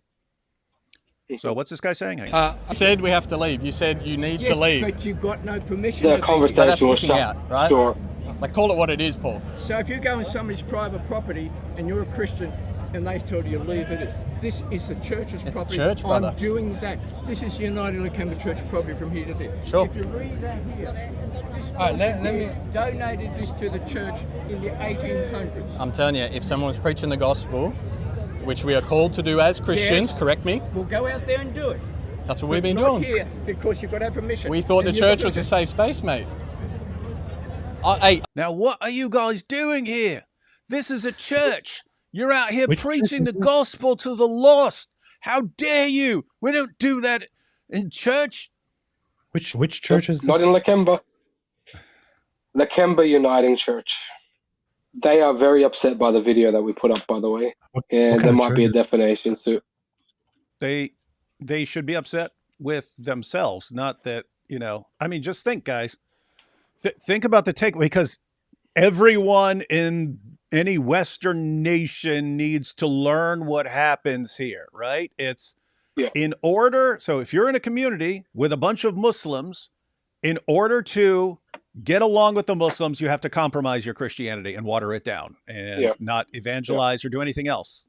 And it's like, oh, okay. Well, what were you guys saying about Islam's not gonna mess things up? I mean, it's. Yeah, they took the fact that we filmed it and filmed this interaction, they took it as though we were trashing another church, but that's not what we were doing. What we're doing is showing like how they're treating Christians who are preaching the gospel. What a disgusting, what a shameful, dishonorable behavior, man. I mean, I can just, I feel like saying I don't care. I mean, is this really a church? Is this really? I mean, a church is supposed to be concerned with, with Christianity, with Christians, with the church, right? In the greater sense, with the status of the church, with all that, and the church is the one here that is bending over basically and preventing you from doing things, from preaching the gospel. Is that my understanding here? Correct me before I continue. I have no other, other words. That's what it looks like. Like I'm sitting there, I'm trying to think like if they said, hey, we're in this community. So, and if you were yelling, hey, Muhammad's a pedophile or something like that, if you were yelling that stuff, of course. Absolutely. If they said like, we don't want to be associated with that because that's not how we do it. That would be one thing. I could, okay. They don't want to be associated with that. But if it's, you guys are preaching the gospel, how dare you? This is church property. You can't preach the gospel at a church. It's like, okay, like, I don't know what you mean by church anymore or Christian anymore. I don't know what you guys mean by these terms. Yeah, And with and I churches do- like this, who needs the Islamization? You know, it's like the church is already doing it. So I do understand. Look, they had that tent ministry, which was starting up later that night. That tent ministry has been going on for years, so I understood that, and we didn't want to interrupt that. So we decided we would do the public speaking, before they started opening up that, and then we would hit the streets. That was our plan, because we didn't want to disrupt their ministry. But yeah, that didn't work out either. disgusting. Being hard. By the on way, you because this you're a guy, Christian. not the guy yelling at us. There's this other guy who's much taller.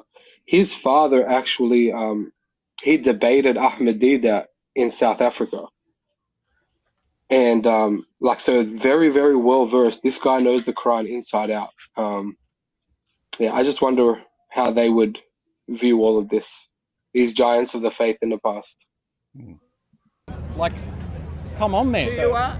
You want them in church? They said they talked to Ben about it. I don't know if Ben gave Yeah, us so between you and us. So when they see you, they're going to think that suddenly the peace tent is turned into a Preaching the gospel. well, not preaching the gospel, but What do you mean? We were just preaching the gospel out there. Yeah. Well, you're obviously out there and with speakers and mics course. and everything Well, we else. turned the speakers off. Yeah, but we then had they to. didn't stop Yeah. there.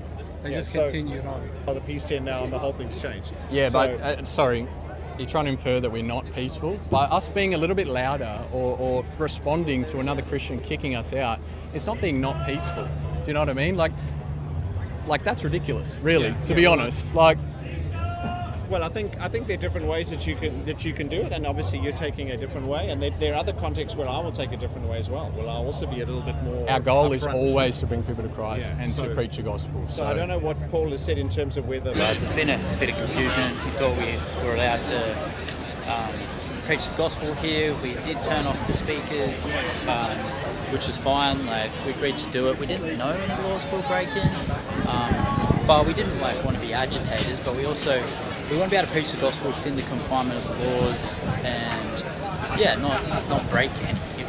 Of course, you know what I mean. And so I think as of now, they got in contact with the actual landowner of this church, and the landowner said it's a no-go, so we're not allowed to be here.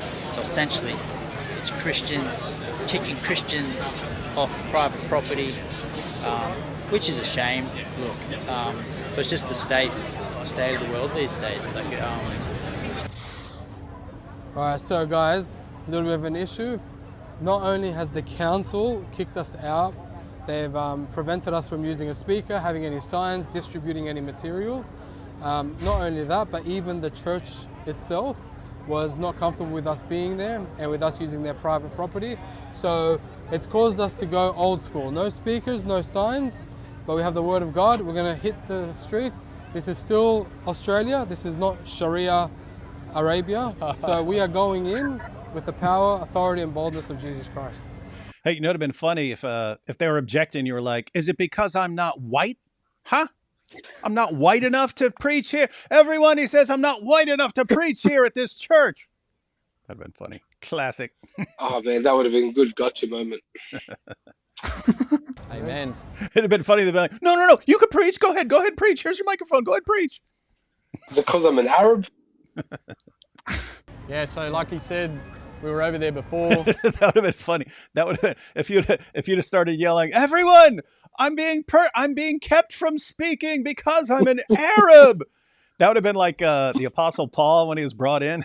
And he said, "You had the scribes there. I mean, you had the Pharisees and the Sadducees, and the Sadducees don't believe in the resurrection." He says he's in trouble for believing Jesus rose from the dead. So he goes, "I'm here because I believe in the resurrection." And then all the Pharisees jump in on his side because they believe in the resurrection. Classic. Caused dissent amongst them. But there were a lot of Shias and Sunnis there. That was one of my tactics. I was gonna, just get them to fight each other. I think it was the caretaker of the church kicked us out. We pushed back on him and said, "Hey, as a Christian, why are you kicking out other Christians, and how do you feel about that?" But again, you'll see in the video, he deflected, and we had to go hard at him. Like, as a Christian, it's not in the doesn't make sense how you can do that. So Yeah, unfortunately, the Very preaching of the inappropriate. gospel is too offensive. Yep.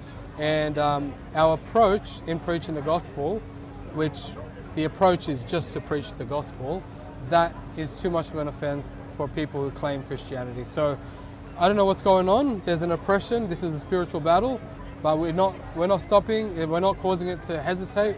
We are not going to stumble or fall or cower. We're going in. Amen. Let's go. Going in. Hey, David. Nothing is upset. Ha! See, I If can it hurts someone's feelings, last time I checked, it's not against the law. Do you know what I mean? But Like, if the people, that's a bit beyond what we would do, Yep. and they're not comfortable with it, Maybe, ultimately, you know, and so then they raise those concerns with council. well, they said if a complaint happens, then obviously then we have to follow that through.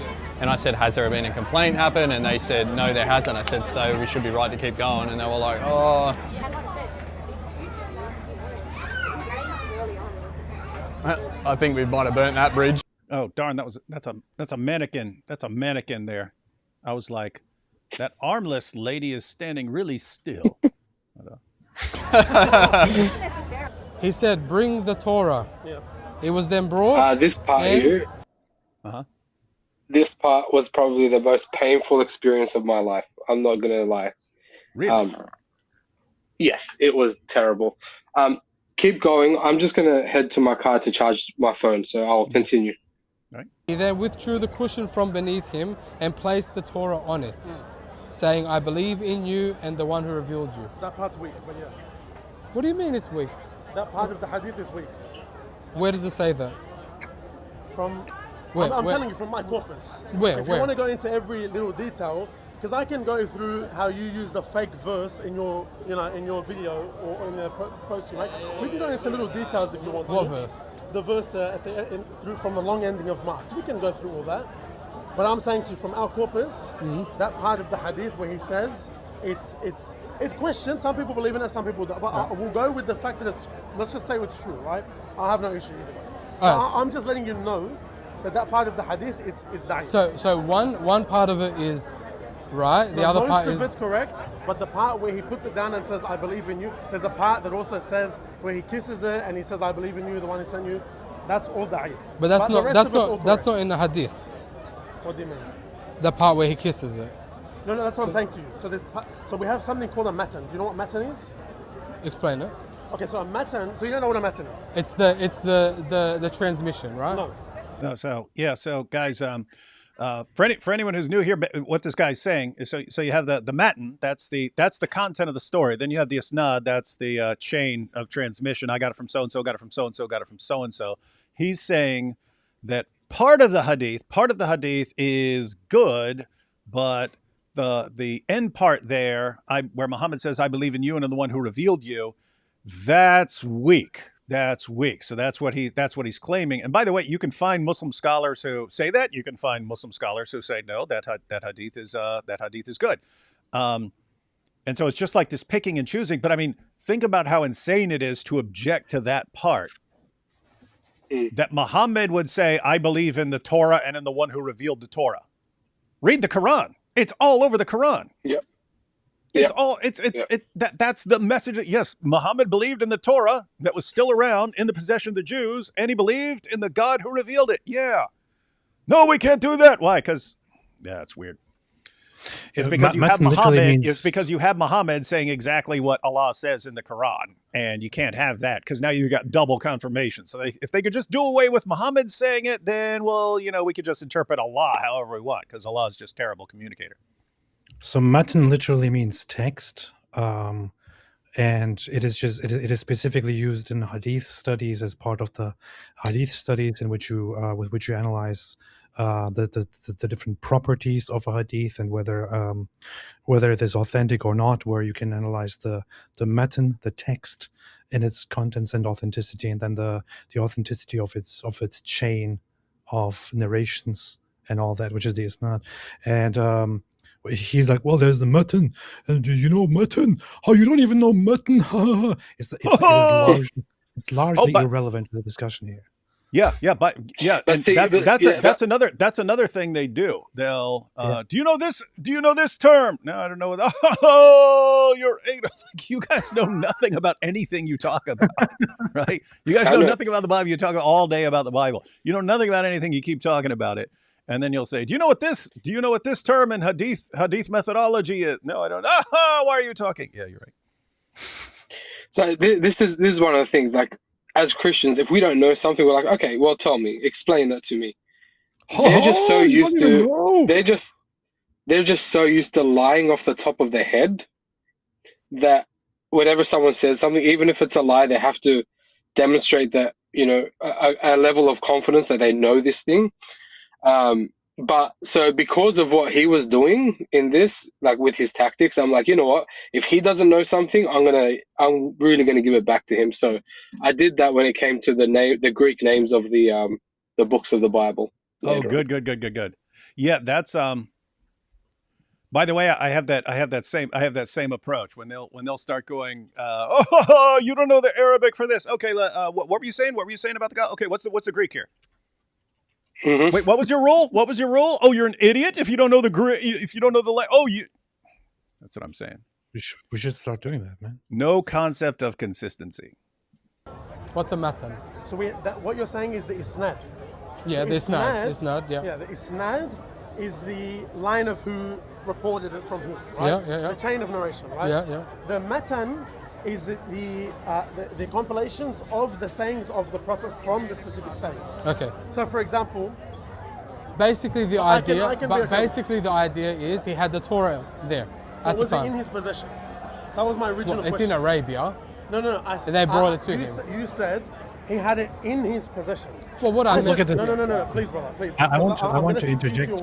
Yeah, okay. I want to interject here and just hit him with the very same approach here, with the very same logic. Hey, AP, respond to that real quick. I got to go up. My wife's not back. I'm going to check on my son, make sure everything's okay real quick, because I've been up here a little while. I'll be right back. Okay.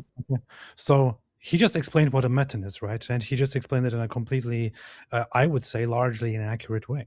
It is, in the most accurate sense, as I said, it literally means text. Matan literally means text. It is still used in the same sense in Arabic in general. And when it comes to the hadith, where you make a separation in the different parts of a hadith in order to analyze its authenticity, matan is separate from isnad, because the isnad is just the chain of narrations, whereas the matan refers to the body of the text. You asked him to explain what matan is, and he what was his explanation? Like the compilation of narrations about the sayings of Muhammad. Dude, when we're talking about the hadith, the matan is literally just the text, the contents of the hadith, right? Of what the hadith actually says. That's all it is. So if I was as dirty and malicious as these guys are, I would at this point say, look at this, he can't even explain what the matan is. He doesn't even know. He can't even explain what it actually is. He explained it in the wrong way. I know better. Therefore, you're supposed to trust me, not him. You're supposed to trust me because I actually know it, not this guy. This is how it's supposed to work, right? This is their logic. So by their logic, he doesn't know what he's talking about because he just wrongly described what a matan is. And he's supposed to be one of the more educated of the Dawa guys. He goes around all of Sydney and pretty much he's on TikTok and Instagram and whatnot. So if anyone should know, he should know, right? He should know what matan is. It's not. He should be the expert. But it's very safe to say the logic and the critical thinking skills just not there, man. It's funny with their behavior. It's like you can't. It already starts out in a very hostile way, who does this? You can have discussions with people about your religious beliefs, about your thoughts, about this, that, and you generally want to be charitable and want to expect, or you do expect that the person you're talking to, no matter how knowledgeable, no matter how advanced they are, no matter what their intentions are, they might occasionally make mistakes or misremember things, and so on and so forth. But this guy already started out the discussion with you didn't catch this one thing that I just said. Yeah. You don't even know. You've been humiliated. You've been destroyed. It says a lot about the way that Islam is, the way that Islam teaches you to think, and the way Muslims in general operate and think. It is very, very much, it is very distant, very far removed from a good, well-intentioned, charitable way of interacting with other fellow human beings. Yeah. A few of the comments on the video, they're like, who even talks like this? Like, who has conversations this way? But I will say this, because he's Lebanese as well, and I'm Lebanese. This is how a lot of Lebanese people have conversations. So it was fairly typical. And some of the white police officers came over and they're like, "Are you guys okay? Like, is there an issue here?" I'm like, "No, we're just having a conversation." I want to ask you a question. Earlier you said because I'm an Arab, completely irrelevant to the question here. But I've heard. Yeah, I know. Lebanese say we're not Arabs, we're Phoenicians. Yeah, they flip out. They flip out. I've heard from many Lebanese Christians who are like, "No, I'm not an Arab. I'm not an Arab." Yeah. Is that a thing? Yeah, it's one of those things, especially with Christian Lebanese. They see the Arabization of Lebanon as being like a colonizing power. So they don't like to call themselves Arabs. But I mean, look, we speak the Arabic language. We're pretty much in the Arabic culture, so whatever. I see. Very based. Let's just do like 2 or 3. AP, David was the same way. AP, David was the same way with Jai. You're not brown. Oh, you're not brown. Who will be the new... Wait a minute. Then he switched. Who will be the new face of Dawa since Junior stepped down? That is the worst thing that's happened what happened so with far Junior? in 2026. Did he actually step down from? He said he's not completely predictable. And that he was advised to no longer have public discussions or debates about Islam because he even said that he has done more damage than good for Islam during his debates. That's all about. He's done good for Christianity. I would agree with him, but I also think that this was a good quality for him. This is why he was a valuable person in the Dawah. But I mean, in all honesty, I made a comment in response, and I said it's kind of funny that he admits this. It's also kind of sad, but in all honesty, I actually have a little bit of respect for the fact that he actually made such a post and acknowledged that he's a fool and that he has done much damage and that he probably needs to step back and focus on things. It's actually, and I can't believe I'm saying this about Junior, it's actually kind of respectable. I don't know. Yeah, but I mean, we just lost our best apologist, man. People are saying it. We just lost our best Christian apologist. I know. I think he brought more people into the kingdom of God than any other Christian apologist. Yeah, and he was just getting started, man. We thought we were gonna have him all in 2026, and the entire Ummah was gonna convert. Limes and I have that she was playing with dolls clip just on my phone as my ringtone.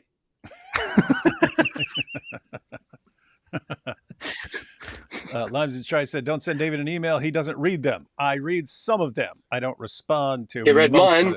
Huh? Yeah. So I'll read some of them, and then I'll respond to the ones that seem like most time sensitive or something like that. But yeah, I'm definitely not good at that. Nabil told me, and this was like 13, 14 years ago. He said, "Dude, you need to get an assistant. You can find cheap people who just, you pay them for a few hours a week to go through your stuff and then tell you, here's what you need to respond to and stuff." And I'm like, I don't trust people to make those decisions for me, man. So anyway, weird stuff. Kangaroo tastes like venison. It's very nice. Yum. Okay. Well, I know what venison tastes like. That's good. You consciously corrected my last super chat. Here's my jizya. Oh yeah, I did. AP, you were once a Muslim. Could you see yourself in another reality as a Dawah guy instead of an atheist who became a Christian apologist? Absolutely. Oh, man. You would be the best of Dawahs. You learn something new every day. Today I learned about camelade. That's good stuff. In Australia, how dare you preach the gospel on church grounds? That's a good point. Yeah. Please react to the Islamic dilemma, Al-Zut, David Sagara. It is hilarious. Love you guys, not in the Al-Zut sense. You mean, is that like a specific video? The Islamic dilemma, Al-Zut? Islamic dilemma, Al-Zut. Islamic dilemma, Al-Zut, David Sagara. Okay, I took a screenshot of that. And here we have a super sticker, not falling for it and reading it.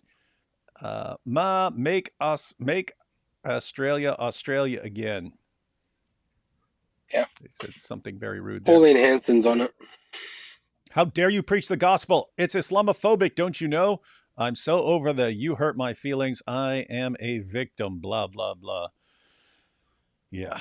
Again, it's exactly the way things were here. It's exactly the way things were here, and people are finally moving a little past that.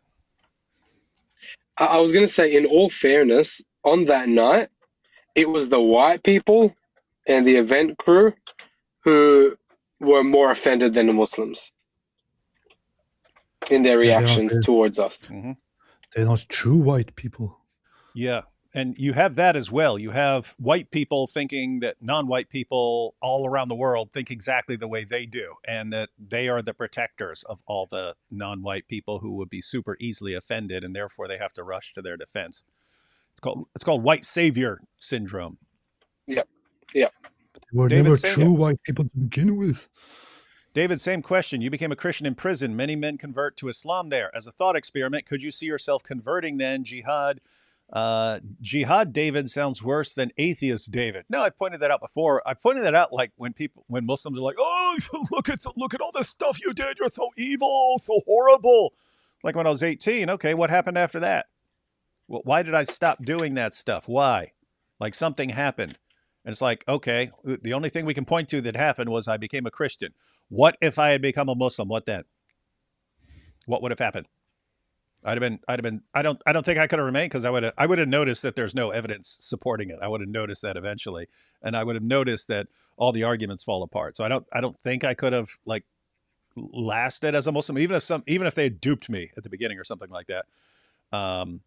Don't think I would have lasted. If it did, yeah, I'd have probably ended up joining some like Al-Shabaab or something eventually, or I don't know. I would have thought you would have become the next caliph. Yeah, I would have. They'd have said, yeah, I'd have converted. 18-year-old psychopath David Wood would have converted. They would have said, this is the greatest Muslim of all time. He's even greater than Muhammad. He's the Mahdi.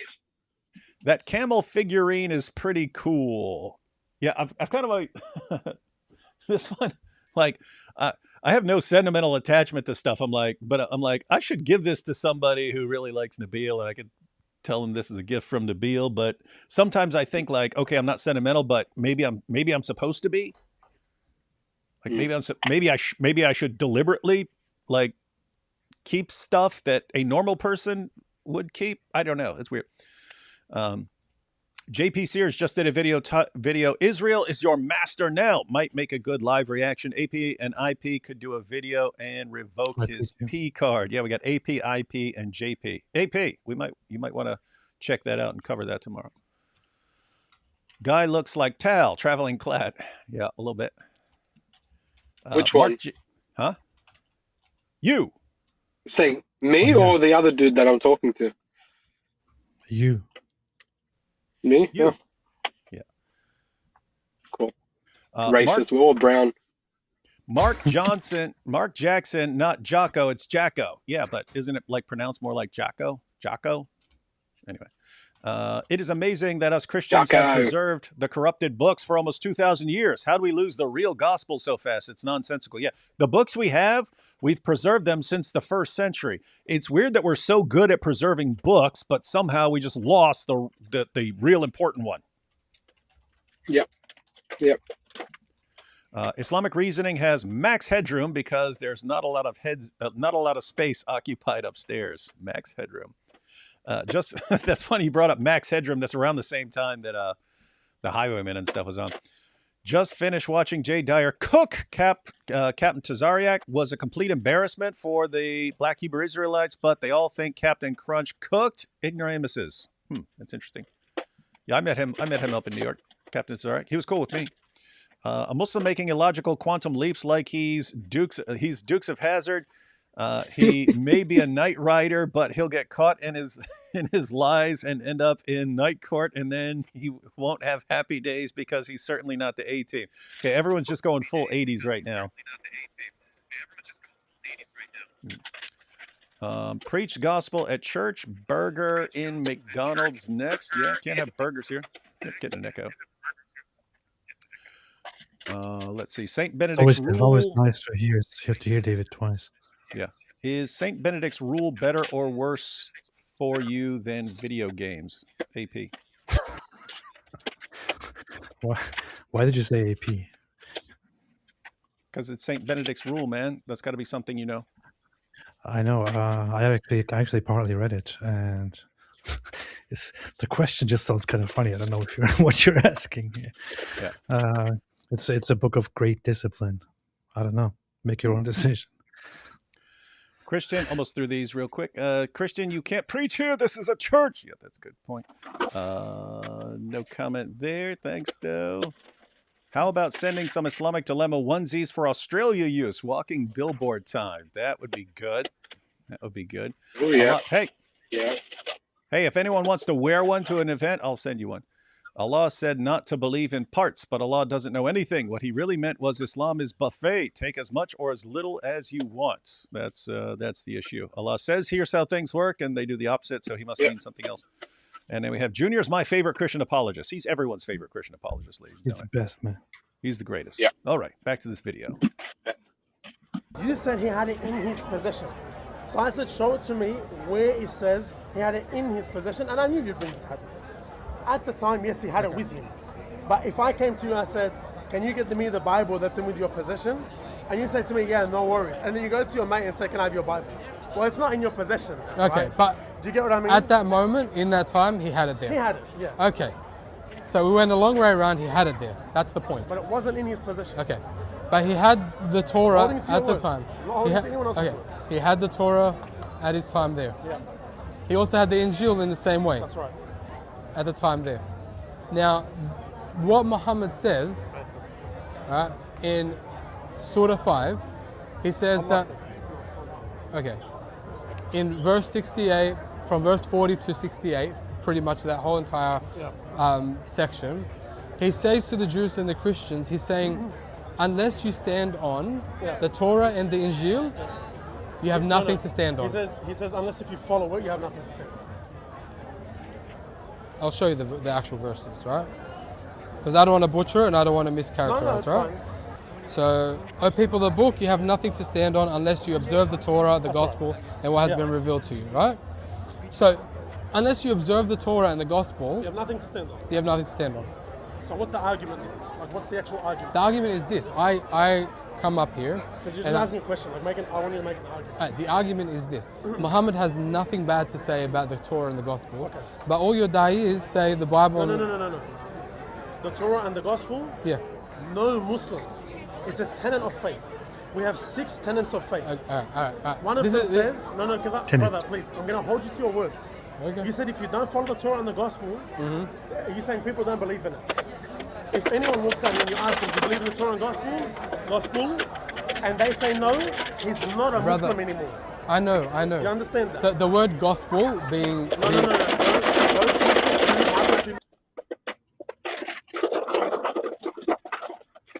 Hey, you're making a lot of noise. What is that? Aussie Ape, you're making a lot of noise. I don't know what's happening. Hold on. Yeah. What are you doing there? Are you scratching your phone? Oh no, it started heavily raining. Oh, okay. Okay. Hold on. Let me mute myself and keep going. Okay. Can you pause the rain for a little bit until we're done? They should be happy that it's raining down there in one giant desert. Yeah. John with gospel. Do you know what do you call Matthew, Mark, Luke, and John in Arabic? Johanna. No. In Arabic, Injil. You call it the Injil. Singular. Kitab Muqaddas. Yeah. Matthew, Mark, Luke, and John. Most people I speak to is Kitab Muqaddas. Is the word Injil? I'm Lebanese too, by the way. Is the word Injil Arabic word by origin? Yeah. No, it's not. It's not. It's a to Polish people. It's a transliteration of the Greek. Euangel. Euangel. Do you think that it was coming from? Do you think that Allah he revealed that intended to Greek people? No, it was in Greek originally. Transliterated the word. I'm talking about the word. Yeah. We have to still man each other's positions and argue that. Yes, right now you're not doing that. No, because you were being clear saying gospel, singular. How is that a rule? Gospel. You wouldn't say there's a single gospel. Historically, but you wouldn't say there's a single gospel. We do. So the is gospel. Mark a single gospel? Matthew, Mark. Like no. Mark is one gospel. Matthew, Mark, Luke, and John. John. One gospel. No, Matthew, Mark, Luke, and John are accounts of the gospel. If you're knowledgeable, explain. What is the word in Greek for the name of the Gospel of John? What is it? No. What is the name? No. It's katan mateion. No, which word? The word for the book of Matthew. Oh, okay, yeah. In Greek. For Matthew, yeah. Katan mateion. Yeah. Then you had Mark. Katan Mark. Right? Now in the Greek, they were called. At this point, you should have said. At this point, you should have said, "How you don't even know? You don't even know." Yeah. Oh my gosh, he's a double guy. You're not worthy to be in my presence. You see, this is the ignorance of Muslims. Bro, you gotta listen, man. It's not answering my question. It's getting there. You gotta build the plane to land it. So when you have the Greek books, right? Katan Mateion, Katan Marcus, Katan Lucas, Katan Yohanan, right? Yohan, right? These books literally mean the account of the gospel according to Mark, according to Luke. So different eyewitnesses of the gospel message. The gospel literally means good news, right? So if you have 4 different people who are giving an account of an event, does that then disregard and negate the event from happening? Really good point. Really good point. Mm-hmm. You catch that, guy? Oh, you got 4 gospel. Oh, so we have 4. We have 4 reports of this stuff. So 4's worse than 1? Apparently. Right. So you have 4 people. Injil the event?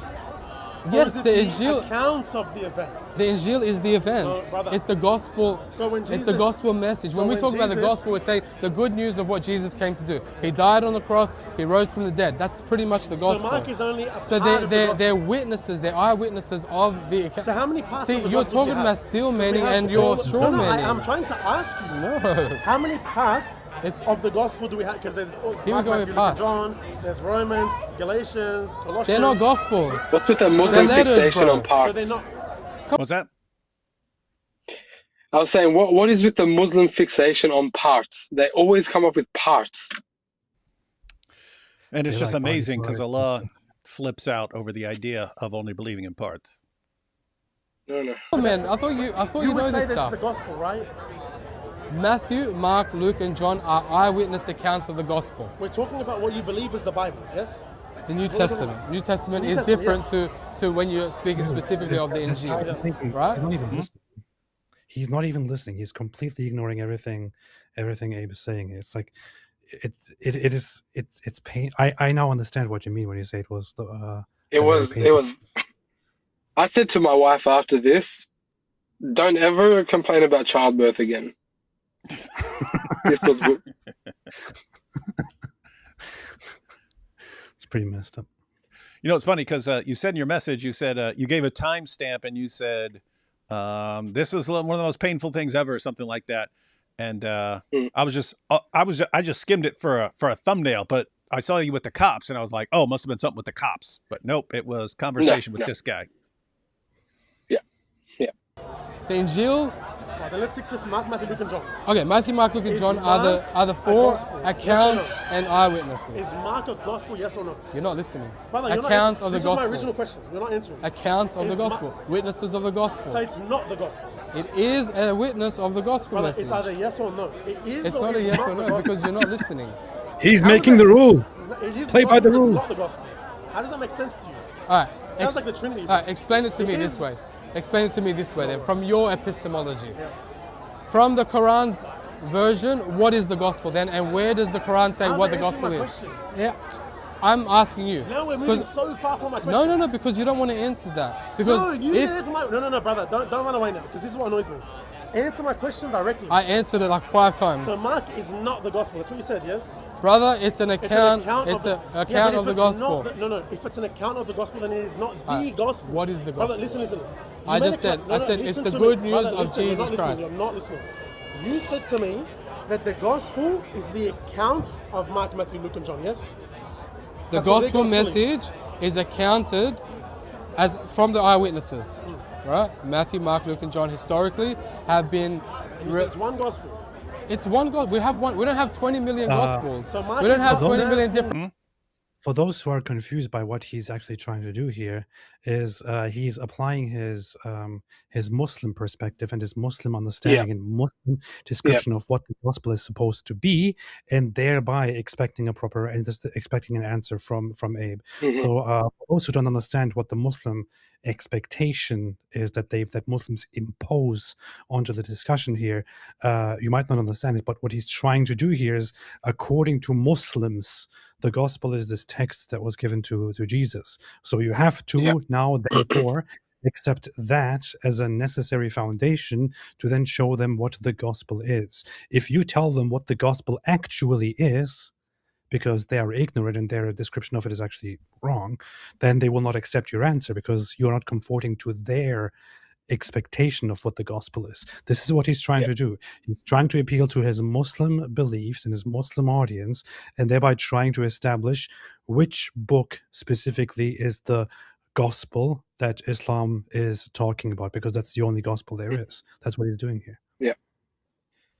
And then he accuses us later of trying to marry up our belief of the gospel to his, which was ridiculous.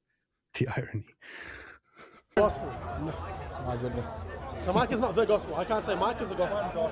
If there's a car accident and 4 different people see it, and they all give you an account of the event. Yes, 4 accounts of the one event. How many events were there? 4 accounts of the one event. That's what we're talking about. So is it one There's 4 book? accounts of one event. Is it one book or 4 books?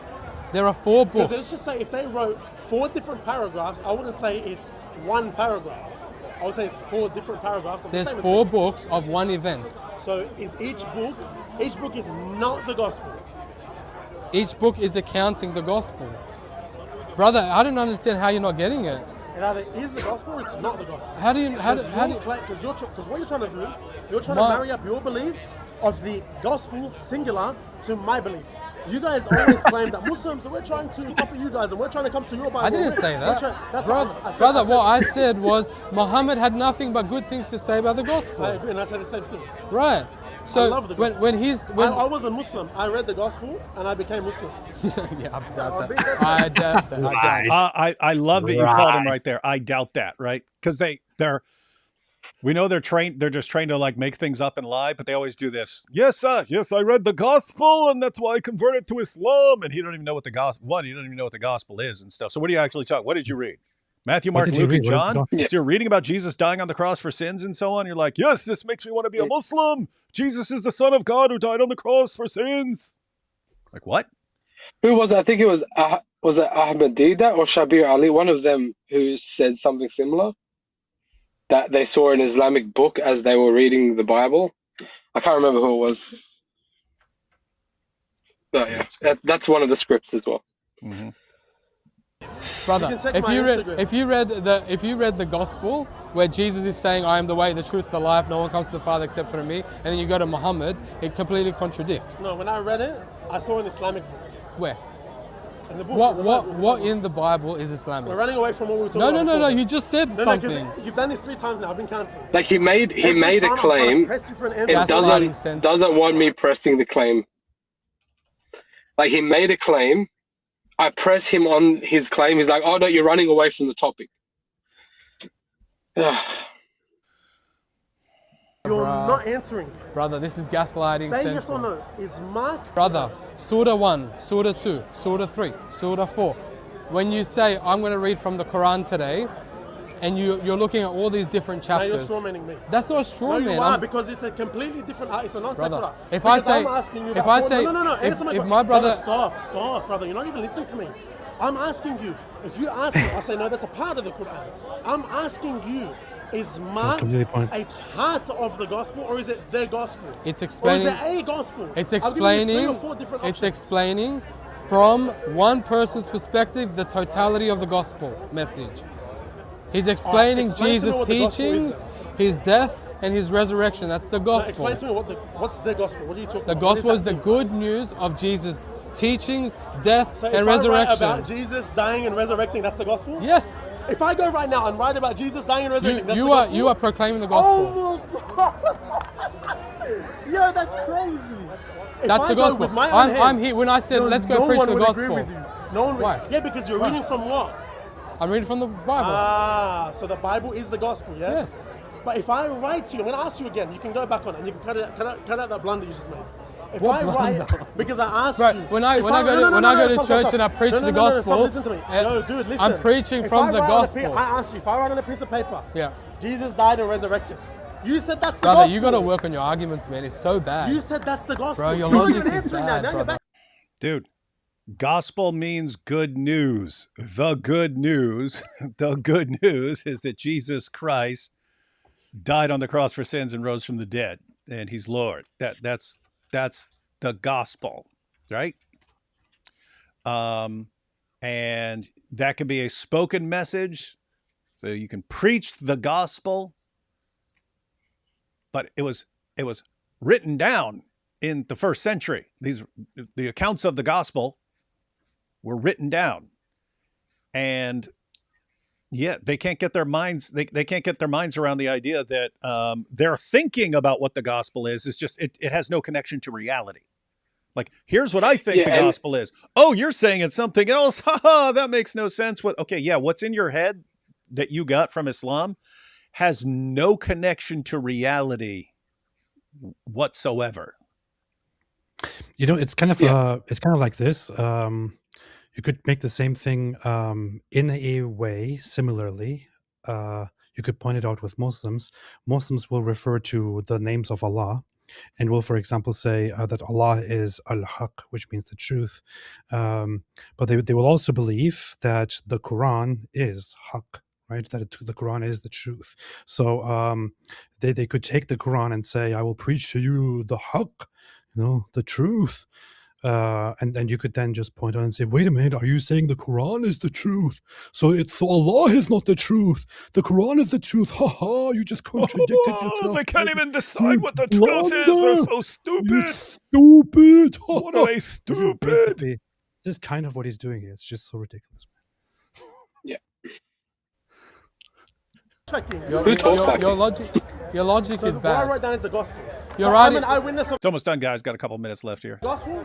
Bro, you are. Am I an eyewitness of the gospel? No, but you're a secondary source from the primary source.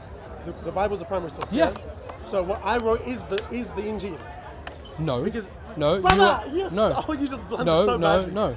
You just You're not said- creating a and new if you cut Injil, this brother. out- if you cut this out, Brother, I'm going to get you are everyone not- on this. Man. You just blundered so badly. You said don't cut me off. No. You said if I write down on the piece of paper that Jesus died and resurrected, I asked you, is that the gospel? You said yes. You are Now you're backtracking. proclaiming the gospel. Is that the gospel? That's if the you good cut that out news. of your video, that blunder, That's the good I'm going news. to bake you. That's good news. That's what gospel means. Good news. Is it the You can gospel preach it. in the... You can write it. You can. I mean, I don't know. This dude's weird. It's like, can you recite the Quran? Very. Yes. Can you have a copy of the Quran? Oh, they're different things. Oh my goodness. Oh, you make no sense. I bring that up right now to him. Oh, good. That's Don't the cut that- gospel. I do edit for him. Don't cut that out of the video. Brother, You that's the blundered. gospel. No one wants. I mean, there might be an inclination to cut things out because this is so terrible, but Not a single intelligent person actually for thinks that's for the you, most- dude, it's just bad for you. Not a single intelligent person actually thinks that the Christian here made a blunder and the Muslim totally has it right. And this is just this whole behavior. It's so common with the Dawa guys. You know, we know this by now. It's like it's memorized. You have a conversation. Yeah. You say hello, and they say hello. And haha, you're gonna cut this out. When you post this, how you said hello to me, you're gonna get humiliated, bro. Everyone will be laughing at you. I beg Who's you. watching this going, oh man, I can't believe Abe screwed this up so bad? You will probably not even post this is Abe trying to explain very basic things to someone who is apparently, because of Islam, completely incapable of understanding basic things. But you will never post this. You see, everyone will start. It was cut out, but I said to him, I told my 5-year-old daughter this, and she got it first go. Like, wild stuff.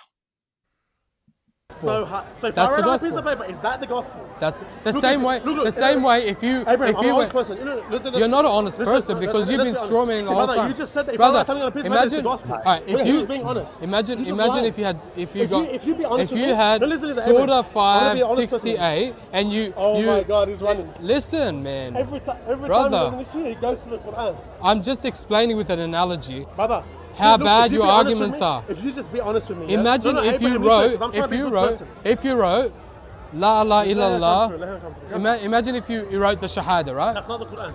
No, I know. Let's say you wrote the Shahada, Yeah. right? And you wrote it on a piece of paper. And I say, is that the Shahada? Would you say yes or no? Well, it depends what you've written. Brother, if you can't just wrote say the I wrote exact thing. No, you can't just say I wrote the Shahada. I'd have to make sure that it has the proper. There is no. Yeah. We're not saying you could mess up the Shahada and would that be the Shahada? It's you've got the Shahada. Oh, goodness. Okay, you can be speaking the Shahada, you could be writing the Shahada. Is it the Shahada either way? I'm getting PTSD watching this again. Muhammad is his prophet. You write that. Is that the? That would be funny. That would be a good skit. A guy who goes to a psychiatrist and it turns out he's suffering from PTSD from talking to Dawa guys and it's messing him up mentally. Maybe a Boom Boom Room episode. Yeah. Again, yeah, we have to look at what you're writing. Oh my For God. some people, Don't know if you ever saw it. There was a movie called Tropic Thunder. But the movie was funny, but in the movie, Robert Downey Jr. plays. So Robert Downey Jr.'s brown-haired, brown-eyed, but he plays a blonde-haired, blue-eyed Australian actor who's a method actor. So he actually gets surgically altered so he can play a black Vietnam vet. But when they released the movie, they also released a fake documentary about the actor. He played the part so well that he got PTSD. Like, so, right, yeah. So it's Robert Downey Jr. It's Robert Downey Jr. playing the Australian actor, Kirk Lazarus or something like that. But he's playing that guy. But they do an entire documentary about how Kirk Lazarus acted the part of the Vietnam vet so well that he got PTSD. And so he was all messed up and he took over the dude's family and lost his mind and stuff like that. But yeah, that would be good. See that? They don't want to answer questions. Some people will add to it, some people will take from it. Just one event. Even though two of you are seeing it and you were both given account, this guy doesn't want to see, he doesn't want to see beyond the semantic game and the gaslighting game. By the Lord of the universe, I asked him, if I write on a piece of paper. Hey guys, listen up. Beyond the semantic game. So at this point, there was a whole crowd of Muslims surrounding us. And I'm like, you know what? It is useless talking to this guy. Let me pull back and just preach to these guys the gospel for a second, because at least something useful will come out of this. But it was ridiculous. Very based, very based. There's only a minute left. Let's see what happens. The message of Jesus is that Jesus Christ from heaven came, died, rose again, and is now in glory at the right hand of the Father. It's all right. That's the gospel message of All right, Christ. let me ask you again. No. If I asked you initially what Muhammad had. Just please answer my question. One. Right, but I bet that he will never Islam post it because he'll be embarrassed. Everyone will be laughing at him. He's never going to. No, he posted it. He posted it, and he's under the impression that he baked me. This guy's like the The Aussie Junior, man. No, He said He you put saw up. me He the whole put up. night. He put up a video about how he spanked me. So I commented under it saying, "What's with the Muslim fixation on spanking men?" Yeah. But yeah, it's just I spanked him. I spanked him like the old Zut spanked Muhammad. I spanked him like I spank my child bride. oh man. Powerful flex. that said it was a will of God. Treat the Muslims the way So we treat Abraham, our how'd you know? All right, so That's pretty much it. here's the conclusion here. Well, it was everything we thought it was going to be, right? We got kicked out by council, Church. the church. But you know what? We had some lively debates. We had some good discussions. Yep. We to preached pray. the gospel. We got to pray for many people. Yep. That's what we were called to do here. And we just pray that the Lord Jesus would actually come, touch the hearts of the people that we did speak to, the seeds that were sown, that he would cause them to grow and that people would come from darkness to light. And do you know what? Like, yeah, we're a small group. We were getting attacked. We were getting persecuted left, right, and centre. Like you said, with the council and everything. But we don't report to these people. We report to the Lord. Amen. Amen. That's it. See you at the next one. Amen. God bless you guys. God Yeah. bless. Very based, very based. Basic. Very good and based. Yeah. So I got to hone the skills a bit more, but yeah, we'll engage the Muslim community as well. There's Lakemba. There's some other areas as well that are Muslim majorities, like Auburn and Parramatta, Liverpool. Usually, like the west of Sydney is very, very Muslim, high Muslim demographic. And I have to say, you're not as good as Junior, but still, this is pretty good. I have to say. Yeah, no, I'm gonna grab some tips from him. Yeah, he's the gold standard. He's the gold standard on refuting Islam and converting people to Christianity. Yeah. No, but that's again like one of the biggest obstacles is Christians thinking, oh, there's the Muslims out there and they have all these responses that I'm not familiar with and so on. It's like, no, they've got like 5 arguments that they use over and over again. There'll be variations of those arguments, but they use the same 5 arguments. They've got a couple weak responses to the Islamic dilemma. Other than that, it's all like smokescreen and Dawa script nonsense and so on. It's like, if you guys go out there and start talking to these guys, yeah, you might be completely unfamiliar with it or something like that. They might say something that catches you guys off guard. And what happens? You go back and look it up. Again, if they only have a handful of arguments, and they got their Dawa script. Everyone out there, because Abe's doing it. There's other people who are like worried. They're worried. Oh no, these guys are going to have all this stuff. Learn the stuff they're going to bring up. Learn the Islamic dilemma, because that's handy in every single situation you're ever going to be in. And other than that, learn as you go. If someone brings something up, like it's like really weird thinking to me, right? Like, what if I go and talk to this Muslim and he brings up something I've never heard before? That is an awesome opportunity. Some Muslim brings up something you've never heard before. You say, "Wow, I've never heard that. Never thought about that. Would you mind if I went and did a little research into that and then got back to you? Could I come back like next week and we could actually meet over coffee and then we could discuss that?" And now you've got the next discussion set up and stuff. And it's like, guys, it's like wide open. It's wide open. You just need Christians who aren't like kicking other Christians off the property and stuff. But not like Muhammad on the night of Al-Sud. Yeah. No. Just use a basic Socratic method, asking them questions, kind of where Christians are fairly uncomfortable with the polemic side of things. So like, they're like, "Oh, you ask us about Christianity? Yeah, sure. But they're not really good with, all right, let me push someone else's belief a little to the line and to the line of like, this might be disrespectful, but you got to do it."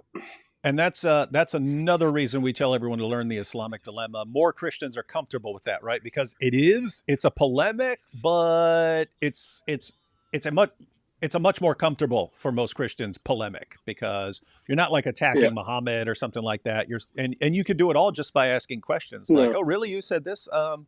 What do you do with this verse right here? Why would Allah say it like this?" And so they don't feel like they're attacking, even though it's a huge it's a huge attack on Islam. So, yep, everyone learn the Islamic dilemma. Come on. Yeah. And then if that doesn't work, just bring up Aisha. Yeah. You can lead out with that too, depending on the situation. All right, we'll take these last couple super chats and then we'll be out, guys. Does Allah know about the synoptic problem or the long ending of Mark or Paul not meeting Jesus? It would have been easy to mention these things. Yeah, Allah doesn't know a lot. I mean, he doesn't know a lot about what went on with the Quran and stuff like that. But the takeaway is that Allah's apparently okay with it. Like Muslims say, oh, you have textual variants in your manuscripts. Yeah, and Allah affirmed it. So Allah apparently doesn't have a huge problem with it. The Islamic Dilemma Al-Zut. Is that the video I'm supposed to watch? Hang on. Is that on YouTube? The Islamic Dilemma Al-Zut. Now I see the Islamic Dilemma song. Oh, here I see it. Okay, the song by Agnostic X. The Islamic Dilemma Al-Zut. And oh, that's why you mentioned David Segata, because it's got me on the guitar. All right, I've got that pulled up. I will check that out. Let's see. Junior, A Tale of Two Dawas. He was the best of Dawa. He was the worst of Dawa. That's good. Just call the gospel verified Sahih Isnad for the gospel. If they reject that terminology, they would need to reject Sahih Hadiths and Sunnah as well. You could kind of flesh it out and actually make a good point with that. Mm-hmm. Uniting Church, that explains it. Very much a buffet-style denomination. I don't know enough to comment. Yeah, they've divided here in Australia. A lot of them pretty much they ordain homosexuals. They're very progressive, liberal in their theology. Ladies and gentlemen, that Dawa man is the product of 14 centuries of cousin marriage. Very rude, and it saddens me that someone would ever say such a thing on this channel. Jacko, hey, not Jocko. Jacko, not Jocko. Aussie rules, not soccer. Get it right. Unacknowledged American. Aussie Abe is from Sydney and thus ignorant, probably not aware of true football like the Americans. Yes. Soccer and rugby. Mr. Rob Hemp. Hey, Mr. Rob Hemp, you're about to get banned here, man. It's called saying football. Some messed up stuff. Jocko. As I understand it in Greek, in Greek, Evangelion is not just any good news, but specifically the proclamation of military victory or a new emperor. Yeah, that's in its Greco-Roman context. It's interesting. You have two different contexts of it. You have the Greco-Roman context when yes, it's a new emperor is ascending the throne. The news of that went out was the Evangelion. Huge military victory. The news, because keep in mind, guys, it's not like the internet. No phone calls. If you guys win this awesome military victory and you're worried about these barbarians invading and the legions go out to fight them and they're 800 miles away, how do you find out? Someone has to come and proclaim that. That proclamation was called the Evangelion. That's its Greco-Roman context, but it also had a Jewish context because they translated the Old Testament into Greek, and the word Evangelion is in the Greek of the book of Isaiah, and there in that context it referred to God, the news that God was bringing His people out of captivity, and that He was returning to the temple to be their king, and it's like you. So yeah, Evangelion is not just any random type of good news. It's not like, oh, I found $1. What's this Evangelion? No, it's not that type of good news. It's like really, really big things. And what's amazing there is you look at what Islam teaches about Jesus, there's none of it. There's none of it there. In other words, if the Islamic view of Jesus was what happened in the first century, it makes no sense to use the word because it's not the right type of it's not the right type of news. It's a technical term. It's a technical term for certain kinds of good news, and those kinds of good news have nothing to do with anything that happened in Islam, as far as Jesus. Yeah. And so Allah doesn't even know what word He's supposed to be using here. I brought that up with Yusuf in one of the parts that we had to cut out because it was way too long. But I said, without the gospel that's substantiated in Matthew, Mark, Luke, and John, you can't substantiate what the gospel is from the Quran alone. There's nothing there. There's zero information about what it was that was revealed from Allah to Jesus. So you need the Bible. You need Matthew, Mark, Luke, John. You need Matthew to Revelation to even understand the Christian message at all. Because you got, seriously, the Quran is just a blank on so much information. It mentions the gospel, doesn't tell you anything about it. It mentions the Torah, doesn't tell you anything about it. It mentions Abraham, gets all the information wrong anyway. But it's Another thing as well. ridiculous. Jesus is the Messiah. What's that mean? No clue. Yeah. Yep. Yep. Wild stuff. All right. Couple more. Abe, the issue is you're arguing from a logical, consistent standpoint, but Islam is resistant to ideas like consistency and logical progression. I think with Islam, you need to attack the heart.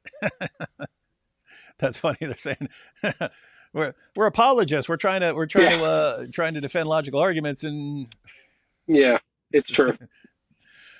Smoke screen, and the Bandit, Zoot Bound and Down. These guys probably don't even remember Smokey and the Bandit, man. Let's see. You guys are awesome. That's true.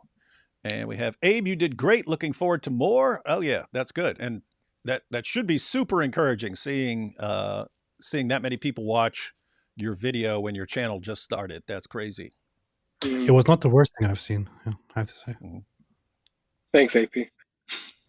Should open a clown school for former Dawa to help them. Would be charitable and successful. Teach a man to fish and all that. Yeah, and they'd already have some basic clown skills. So yeah, that could be a. Didn't God Logic just recently go to one of the Islamic centers in Texas, I think? And they had like a basketball court, and they teach kids some skills. Well, didn't see that. Sounds like something. Sounds like something you do. So yeah, it makes sense. All right, guys. Wrapping up here. AP, any final thoughts on all this before we close out? Any advice? I think that a lot of brain cells died tonight, and I wish they had not. But that said, it was a good experience, and I think you're good at this, Aussie. David doesn't want to say it because he's a psychopath, but I will say it. I think you were good at this, and you should continue. And although you don't get through to that slow guy, you might reach a lot of other people. So it's very encouraging. Appreciate that. Thanks, guys. Final thoughts on anything, man? Anything you want to tell people? I got a link to your channel and to that video. Yeah, we're actually going to do some breakdowns on those two major conversations on the channel. So probably this week we'll put one out talking about breaking down the conversation I had with the first Dawa guy. And the week after I'll put another one up breaking down the second. And then we're actually going to go to Bondi where the terrorist attack happened. We're going to kind of reach the Jewish community too and do some work there. But I think the Islamic thing is the hot button topic, and I think we are going to try to push some more of that. So and what would really be awesome for Australia is because it kind of I mentioned what actually changed people's mind about the approach you take with Muslims was seeing which approach was leading to Muslims leaving Islam and converting to Christianity. That's where people were like, okay, we've been told this is the wrong approach, but everyone we see leaving Islam, it's because these guys were using this approach. So what would be awesome is if it happens down there, right? Like all these guys, no, don't do it that way. Don't do it that way. And you guys keep going around and stuff like that. And then people catch on. Wow, this actually works, unlike everything else that we're doing. And just think of this big brain idea. We go out and we preach the gospel and we critique Islam. And shocker, Muslims hear all this stuff about the gospel and about Islam that they didn't know, and then they start seeing the problems with Islam, and they leave Islam. Oh my goodness, wow, this big brain idea. Weird stuff, man. AP, they said I missed your joke, and then you said I missed most jokes. So what's the joke? Nothing. It's not worth What's the explaining. joke, man? You already missed it. It's not worth explaining.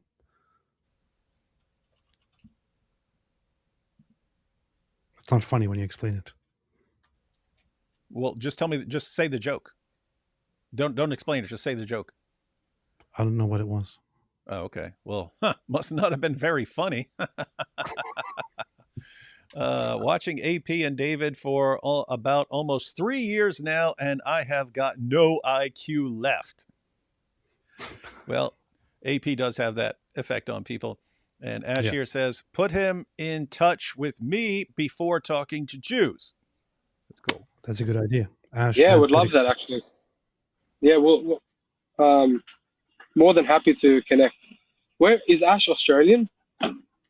No, he's American. No. Okay. Cool. All right. You can look at that guy and tell that is American. That's an American dude. All right, everyone. Thanks to Aussie Abe for the work he's doing. Check out his new channel. Be sure to subscribe and share that video as well. Share that as video. We share that video. We need that. Yep. We need that sort of thing spreading in Australia. Yeah. Before we turn into a Sharia hellhole. Yep. Yes. No more. The world has enough Sharia hellholes, ladies and gentlemen. We do not need Australia to become one. All right. Catch y'all next time.